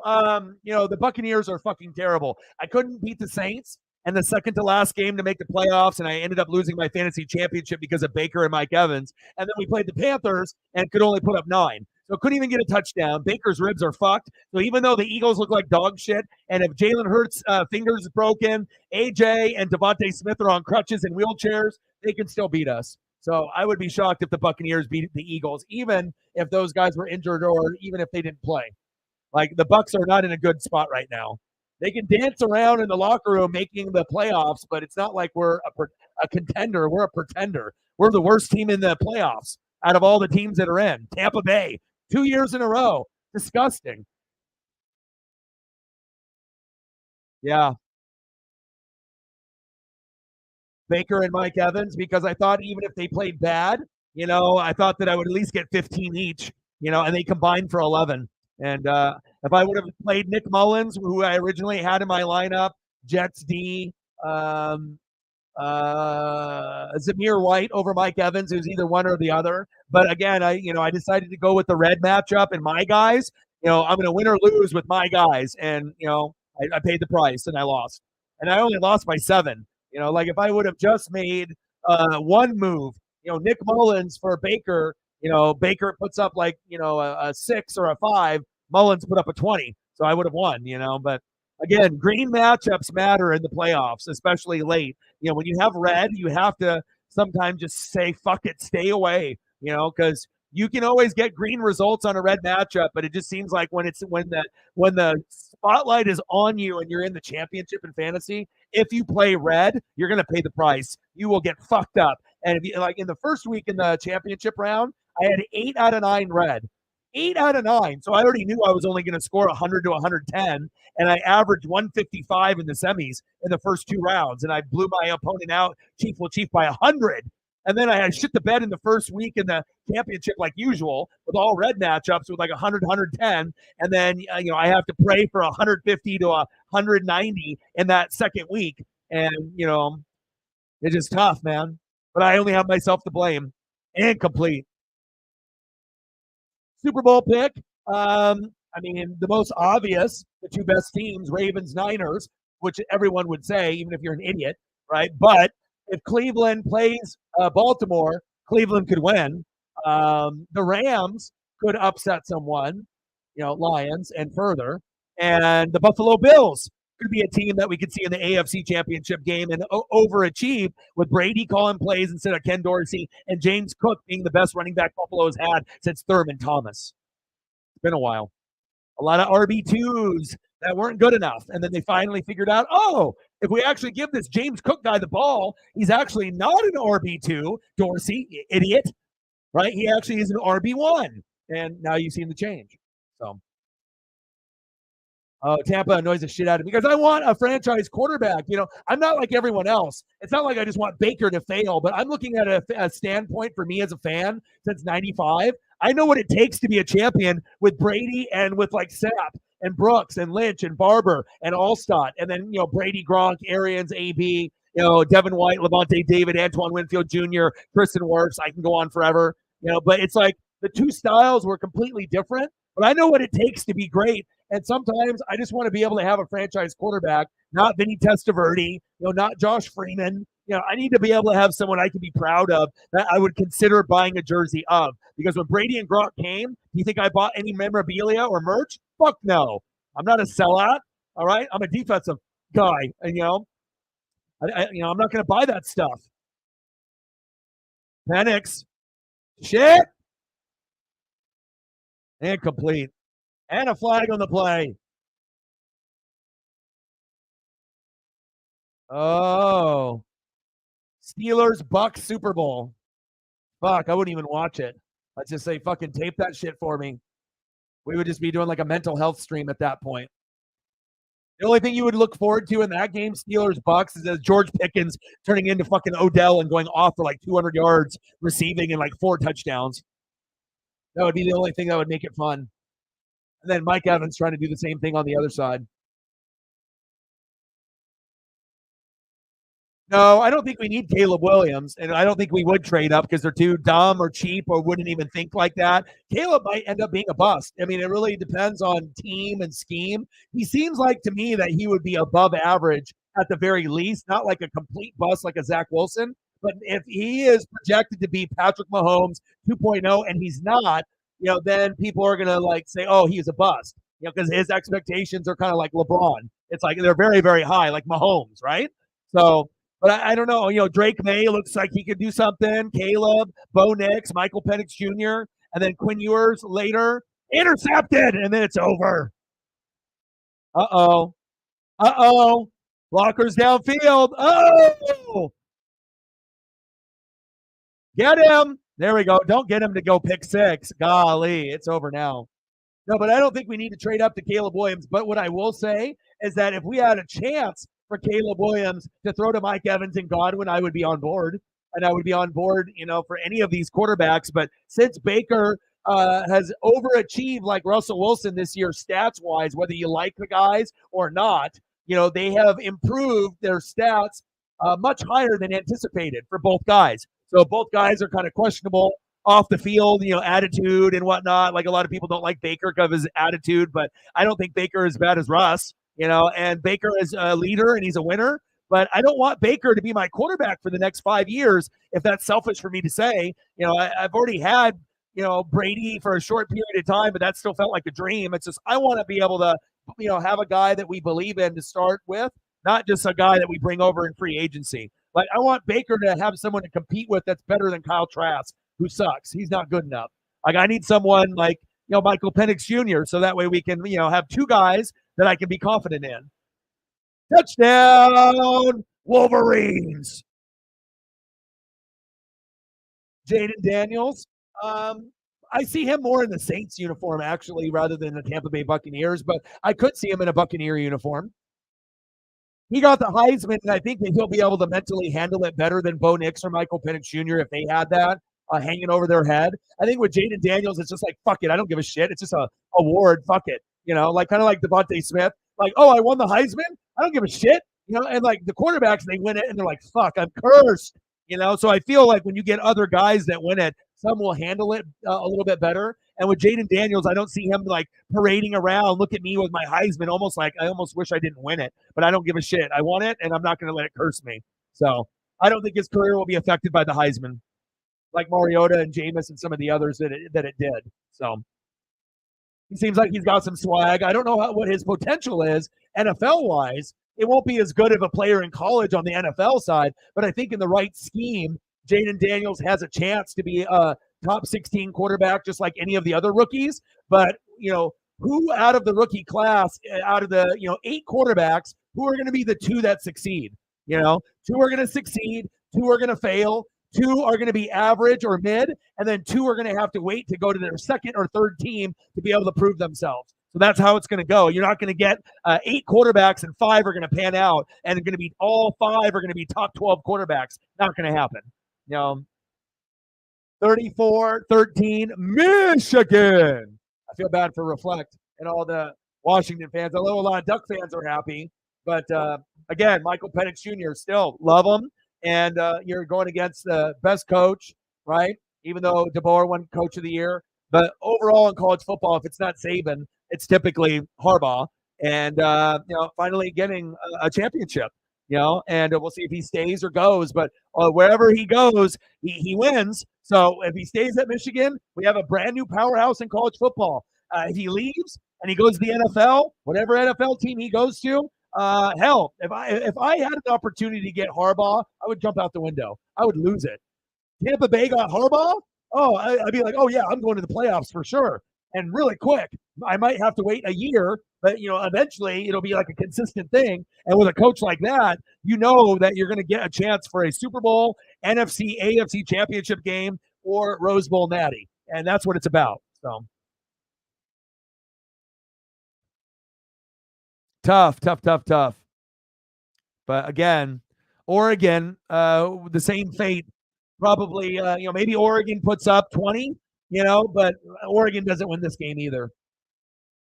And I'm a Duck fan saying that, so. Sometimes it's just destiny, and you feel it, right? You felt it all year that this was the best team in football. And then you notice that Bama and Georgia weren't as good as normal. And we started to believe, hey, maybe someone from a different conference could win. But Texas and the Pac-12 teams, Oregon and Washington, good, really, really good. But, this is like elite. And when you say elite, you think Georgia, Bama, and now when we say elite, we think Michigan. God bless Aiden Hutchinson for turning this fucking ship around. Ohio State fans are just fucking pissed now. Imagine being an Ohio State fan. You're not in a good vibe right now. But again, the key was the Washington O-line. And if they were going to win the battle or at least be 50-50, they'd have a chance or they would win. But if you get dominated, which they did, you're going to get blown out. And that's exactly what happened. Oh, the dumbass Duck fans, they definitely win. Oh, I mean, some Duck fans are cool, but some are incredibly, biased and just like any other fan base, I don't know. I just think being a hater, it just sucks out too much life out of you, I just like to be able to appreciate greatness. And also, too, I like to be able to not to be a hater or biased because you never know. A player like Michael Penix Jr., if I'm just like, Ducks, fuck him. And then what happens if the Buccaneers select him in the draft? I'm just like, fuck that guy. What am I supposed to say? Oh, I drafted my future quarterback, and I have to just be like, screw this guy? That's it. That's dumb, right? Oh, helmet to helmet. to Polk, you're trying to give him brain damage. Jesus Christ, Michigan. You're already ahead by $1 billion. Let's not give Polk brain damage. CTE. Jeez. Oh, yeah. All of us can be jerks at some point or another. I'm a really, passionate. I'll have my opinions. I try to be able to look at things from a different point of view, and that's why people get confused a lot of times because it's not just like the regular narrative. It's not black and white. Sometimes it's gray, but we definitely got the intelligence, let me tell you. But the main reason they had the better coach, the better team, offensive line, defense. And what do I say? What is the keys of winning a championship or a big, big game? O-line, D-line, defense, coaching, play calling. So ask you this, was it the quarterback, running back, wide receiver, tight end? Running backs played well, right? But why did they play well? Because of the O-line, right? So O-line, D-line, defense, coaching, play calling. Every single box gets checked off in a champion. Every single game. And yes, the running backs are one of the pieces where it's normally quarterback, running back, wide receiver, tight end, doesn't matter. Running backs were effective today, as well as McCarthy with his legs. But remember, if Michigan's O-line is terrible, they're not getting all that yardage. And maybe the game is much, much closer. Maybe at that point, if the running game isn't that good, maybe the score is 17-13 right now, not 34-13. Kanye. Jerk. 3rd down and 3.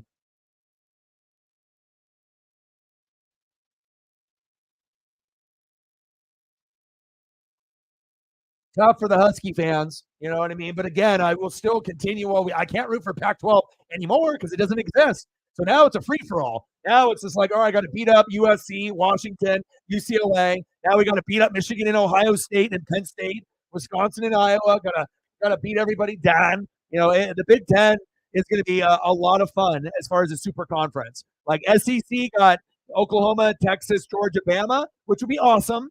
But I think the storylines and the talent coming out of the Big Ten is going to be really, really cool to see the development of UCLA, USC, Oregon, Washington blend in and how high those teams get with Ohio State, Michigan, and Penn State, and then also Iowa and a few others. It's going to be awesome to see. Oh, Judah, he's amazing. Some people might think he's crazy. Yeah, listen to I Wonder. One of the best songs ever. If you want to feel emotion, I only have a few songs that get me to feel some type of emotion. Nate Dogg, Warren G. Nobody does it better. Biggie Smalls, Notorious B.I.G. Juicy, right? And Kanye, I Wonder. Very good. You can kind of feel. It's like if you're in college, or you have dreams, to keep going, and to not give up on yourself, and it's got a very catchy hook, but a lot of the early Kanye stuff is really good. So if you listen to Kanye now, it's not going to be for everyone. Even the hardcore Kanye supporters are like, some of the stuff that comes out in the last 5 years has been kind of hit or miss. But if you want to actually listen to a classic, hip hop album, early Kanye, stuff is actually one of the best ever. And like it is. It's like you can be a hater of Drake, but some of his early stuff is some of the best ever. It's like whether you recognize talent or you don't, or the way that the songs are, but there's just certain artists that sometimes are hated, like Kanye and Drake. But if you go back to their early stuff, it's like amazing. It's like the same type of level as like Tupac and Biggie. It really is. But people don't want to give it that credit because this is a hater generation. But I think the early stuff is amazing. As it got further on and they got famous and, the motivation and the drive wasn't there and you can feel it in the music, right? When you're about to blow up, when you're about to get that first check, when you're grinding your soul, when you're giving everything that you got, when you're spitting bar for bar to make sure that you can build a legacy. And when legacy means more than the money, that's when you get greatness. When you get that, that's when the music is amazing. Or early J. Cole, early Kendrick. But the thing is, with like J. Cole and Kendrick, as they get older, sometimes their shit gets better. So that's when you got guys that are different, whether it be R&B or a different type of vibe, like Weeknd, Bruno Mars, a certain R&B sound, or if you're gonna go a Kendrick Lamar, type of style, or J. Cole, where it's a little bit more gritty. But I think it's like the intelligence and the type of message that you're trying to portray, and if you have good lyrics and beats too. So I Wonder is probably my favorite song. I mean, like I said, I did Nobody Does It Better with Nate Dogg, who's one of my favorites of all time. Rest in peace. With Warren G. That's like my childhood motivation, and obviously I Wonder, motivation, dreams, juicy dreams, everything that's dream related. I like, because, like I said, I am trying to fulfill my legacy and my dream, and I know how hard it is and how many times people quit and people give up on themselves. And I try to be able to set the example on really how hard you have to work to be able to make your dreams come true. You can't half-ass it. And everyone is great at something. Everyone has a lane where they're great at something. And when you figure out what you're great at, and it's the easiest thing to do to make money for you, or just the thing that you make money at the most, or the thing that you have the talent for most, and it's easiest for you, that's your lane. But you have to recognize it. And if it's easy for you to do, that means you'll probably be able to make something out of it, and you can make money off of it. And then you can actually do something that you love. Facts. Yeah, but I Wonder, yeah, it's very, very good. If you are on my Instagram, I usually tag I Wonder, or Juicy, Biggie Smalls, or Nobody Does It Better. Like, those are the three that I, tag pretty often, with some of my posts on there and whatnot, since it lets me do a song. So I like the old stuff because you can feel the energy, and you can feel the hunger and the motivation, and you can feel the talent, whether people want to hate on it or not. It's just, if you're great, you're great. That's just what you are. I don't give a shit if people want to hate on you or whatever. That's fine. You're famous, Kim K, Kardashian, this, that, maybe, off meds, maybe on meds, maybe smarter than people think, whatever the media wants to portray. But what I do know is that some of these people have amazing music, and especially the early stuff. The early stuff is incredible too with Kanye, because with Kanye, he was trying to be able to show shit to like Jay-Z, and like try to like be discovered. So when you see like early video of him showing off his creativity to like Jay-Z, who was already like huge at the time, it's kind of a cool vibe to see someone like as big as Jay-Z and what Jay-Z is to the rap game and the hip hop game, and then to see this like young Kanye come up and then to even exceed everyone's expectations tenfold. Pretty cool. Second down and 9, 34-13, Michigan. I Wonder, Kanye, early stuff. Listen to it. Don't buy into all the people on social media talking shit. Make up your own mind. There's too many followers on planet Earth. Be a leader. Make your own decisions. Don't let what other people tell you. Don't let other people. Oh yeah, that's garbage. Then you'll be missing out on maybe one of your new favorite songs. Yes, early '90s, man. I'm an '80s, '90s baby, so you know I love '90s, man. I mean, I can do the Easy E and I can do the NWA, but for me, like my first 5 albums, this is who kind of shaped me as the clock winds down. Congratulations, Michigan. But I've said this before. My first 5 albums were Dr. Dre, The Chronic. I was 10. Doggy Style. I was 12. Snoop Dogg. Biggie Smalls double album, Life After Death. Tupac, All Eyes on Me double album, and then Bone Thugs and Harmony. Eternal 1999. So those were my first 5 albums, and I had Vanilla Ice, Young MC, on tape deck, where I had to borrow the tape and I had to have my mom record it on a dub tape, so that way I could listen to Vanilla Ice and Young MC. So those were like, and MC Hammer. Those were the first 3 on tape. And then I was like, I need better than this. These are catchy, these are catchy. Young MC, Vanilla Ice, MC Hammer. But I was like, there's better. And then I was like, I already know there's this more hardcore rap stuff. And then boom shakalaka, Dr. Dre, The Chronic, O-Dog, Life Changed Forever, Swag, 1 million. I mean, if you were one of those people that, I was 10 years old listening to Dr. Dre, The Chronic, and Nothing But a G-Thang, and the craziest beats that I've ever heard in my life. I mean, for any West Coast kid, that changed your life forever. Oh, you got the EPMD, Slick Rick. Yeah, yeah, yeah, yeah, yeah, yeah. Oh, yeah. The Beastie Boys, yes. You would catch that reference. He had the chains. and all the big gold rings on all the chains. Yeah, yeah, yeah. Oh, baby.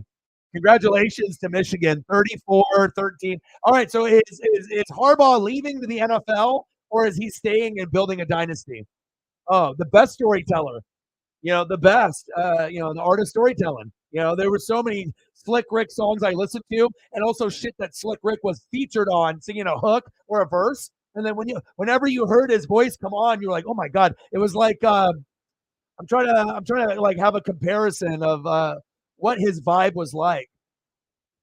Gosh, like a Prince kind of vibe, you know what I mean? But like more like rap and hip hop, you know what I mean? And like gritty in your face, but then had the melody of more of like a lighter tone person talking like a Prince, you know what I mean? But the melodies, it was Slick Rick, and then he would go into a deeper tone, and then it would like kind of go up and down. But oh my god, bro, ridiculous! Almost like a carnival music, he'd go up and then he'd hit you with some like killer catchphrase, and then like it would just make you bob your head and like you'd feel like in a good mood. Like it was impossible to listen to Slick Rick and be like, oh, this sucks. Like you have no musical ear. And like for me, I'm a big Outcast fan too, so I like originality, like with Big Boy and Andre 3000. So I like people that dress uniquely, that talk uniquely, and that are unique, and they're not afraid to be themselves. And that to me, when Outkast came out, that was mind blowing. Like for me, like I have like every Outkast album. Those would be albums I would listen to from beginning to end. And then like Elevators, hearing that for the first time, and then Aquemini. I mean, Aquemini is ridiculous. If you want to listen to a good Outkast album, get Aquemini, start it, don't turn it off until it's over, and you'll be like, oh my God, dog, thank you. Your life has changed. Like the vibe you get from Outkast early in their prime, like when the early stuff came out, you know, ridiculous. Just like Blake Corum. Andre is a goat. You know it, dude. See, that's why you and me vibe, Elliot. Our musical taste is like I'm older and I got the OG in me, but I'm not like that OG guy that's just like, like only listens to that. Like I can listen to, the newer stuff too, but it's got to be something that I like that's catchy, you know. Like with little L, get the get with like the LSU, you know. It all depends on the vibe. The Mo Bamba, Check West. I need to hear like stuff that's gonna make me like if they play it at the stadium, like like if you're wanting the number one hype up song in sports, it's Check West Mo Bamba. Anytime you hear Mo Bamba go off, it's not the college kids, it's everyone is like jumping and getting into it. Like you just either recognize things like that or you don't. But if you've noticed that Sheck West Mobamba is played like in every fucking arena, in every fucking stadium, and then there's a reason why, because it's got that vibe. So yeah, I'm on there. I have a private account, but if you like the Instagram, I'll follow you back. But it's just NW Sports Fanatics, just like here on my thing here. See, I'll take the banner down. See, boom. Twitter, Bird, but now it's X, at Orion _ NWSF. Instagram, at NW Sports Fanatics. You follow me, I'll follow you. YouTube, NW Sports Fanatics Northwest. And then last but not least, Fanatic Family. We're in a bubble because that's what we are. We are a family. Starts off as, being a fan, then friends, and then it turns into family. Tough for the Huskies to lose, you know what I mean? But again, when you're going against a team as good as Michigan, you know what I mean? It's you know it's you want to go out on top. You know what I'm saying? But that's not going to diminish Michael Penix Jr.'s legacy. And maybe it's going to be able to make it. He's hurt now, but he's going to be a good NFL player. I feel like better than Tua, better than Vic. Maybe not as good as Steve Young. If we can get two lefty quarterbacks that are good in the NFL that are both top 12, that would be amazing for the game. So I said, I found you. I stalked your ass. Judah. I'm liking the little beanie jump off. Judah, he's like, I'm a handsome fellow. I just followed you back. Confirm. Boom. We're friends. Judah.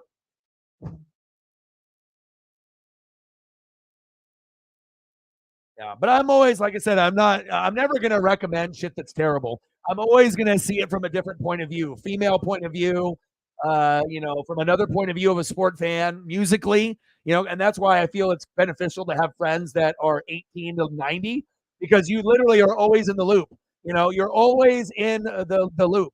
So yeah, bro, I have so many, and then sometimes I'll do sometimes I'll do like the biker or hip hop kind of do rag, and stuff because I like the biker, do rag look, and I like beanies, I like bandanas and whatnot. Sometimes I'll just wear the bandana.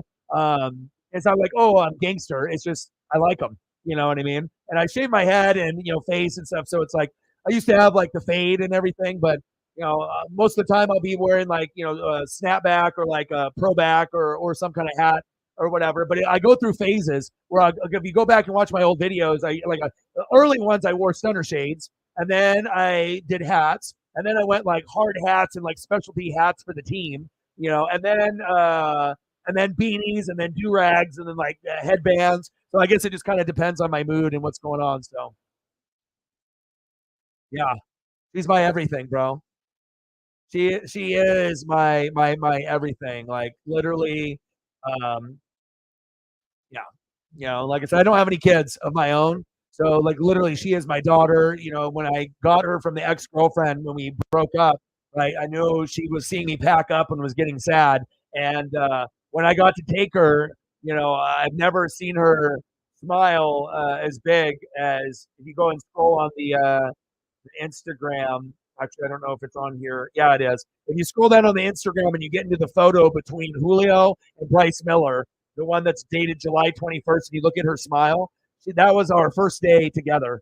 So, I haven't seen her smile that big, but again, she was like 20 pounds, 15, 20 pounds overweight. And for that breed, American Staffordshire, kind of like a pity family type of dog, for a female, they're only supposed to be about 45 to 60, and she was like over 70. So for me to get her, from 70, 75 pounds, 80 pounds, like way too heavy, all the way down to 55 pounds, and in natural weight. I mean, to have a dog lose 20 pounds is like a human losing 100.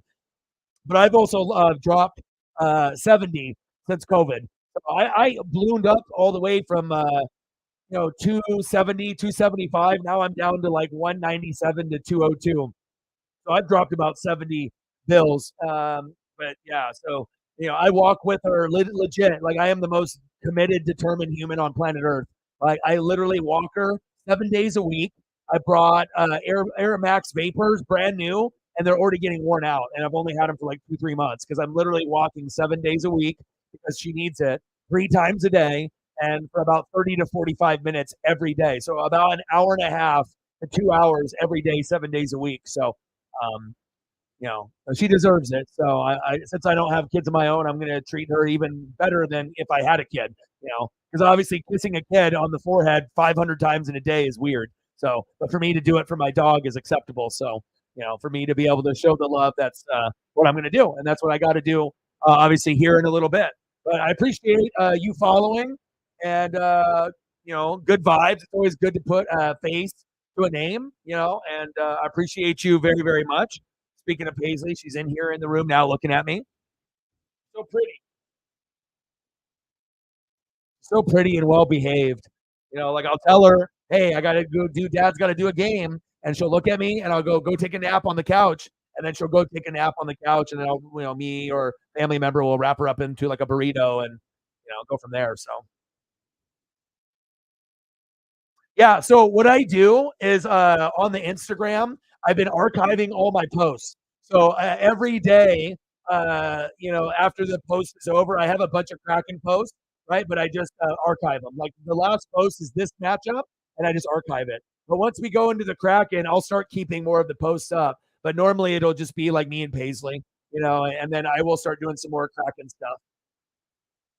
I'm waiting to get a Kraken beanie so that way I can do like a Kraken Paisley, like maybe me and Paisley can have Kraken like beanies together, or I can get one. And but yeah, but I've had a lot of Kraken posts and a lot of NHL posts, but I've been archiving all of them. So I figure that people don't need to see this team played this team. If it's like a cool picture that I find, then that's one thing. But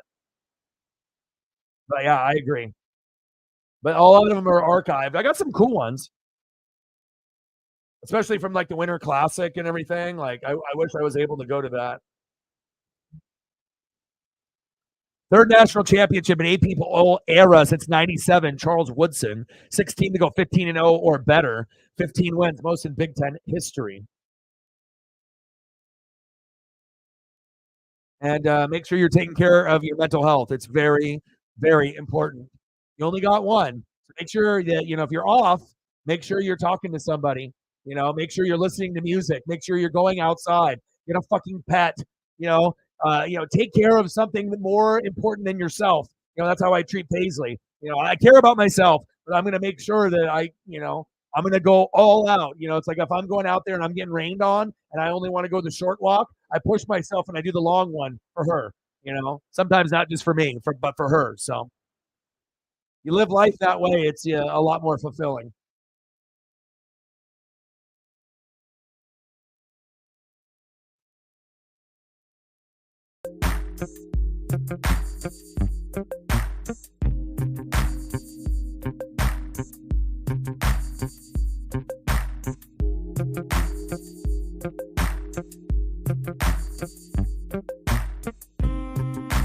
Nice job, Michigan.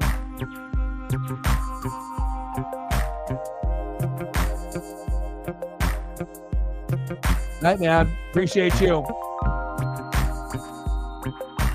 Oh my gosh, dude. I met Griffey when I was 7 years old. Bro. Me, Griffey, 7 years old. Changed my life forever. Boom. Sandy Koufax, 10 years old. Changed my life forever. My dad's hero. My hero. Life changed. And then those two things happen. Boom shakalaka. And OG. There it is. He might have left, but we'll have to show that to him again. Well, I appreciate everyone that came through, everyone that donated, commented, shared. I love you guys, and I appreciate you guys very, very much. And I feel bad for the Huskies only putting up 34-13 is the final. But obviously, as you know, did you see the photos? Oh, I thought you left. But yeah, I met Ken Griffey Jr., bro, when I was 7 years old. Out of all the people in Oregon and Washington, there's not a lot of people that met Griffey back then. And to be able to meet him his rookie year, to still have the autograph to this day, and I chose this card specifically because I thought he looked like a pimp, and this was me at 7 years old. I said, I like this Don Russ and this rated rookie. He looks like a pimp. So boom shakalaka, and yeah, I got all kinds of memorabilia. I'm a huge fan. Huge, bro. I've gone to like 7 games for the Mariners. I've already gotten 3 balls. I got a fucking P.K. Hernandez ball. Was my first one a couple years before COVID with my dad, which I predicted like 10 years before. Then I ended up getting a Julio Rodriguez rookie ball. And then I got an Aaron Judge ball last year in the 62 home run. So, yeah, pretty good luck for your boy. I love you guys, and I appreciate you guys very, very much. Congratulations to the Michigan Wolverines on getting the job done. Shout out to every person that commented, shared, donated. 305 yards rushing for Michigan. Unbelievable. That's how you win a natty, huh? Barely have to throw the ball.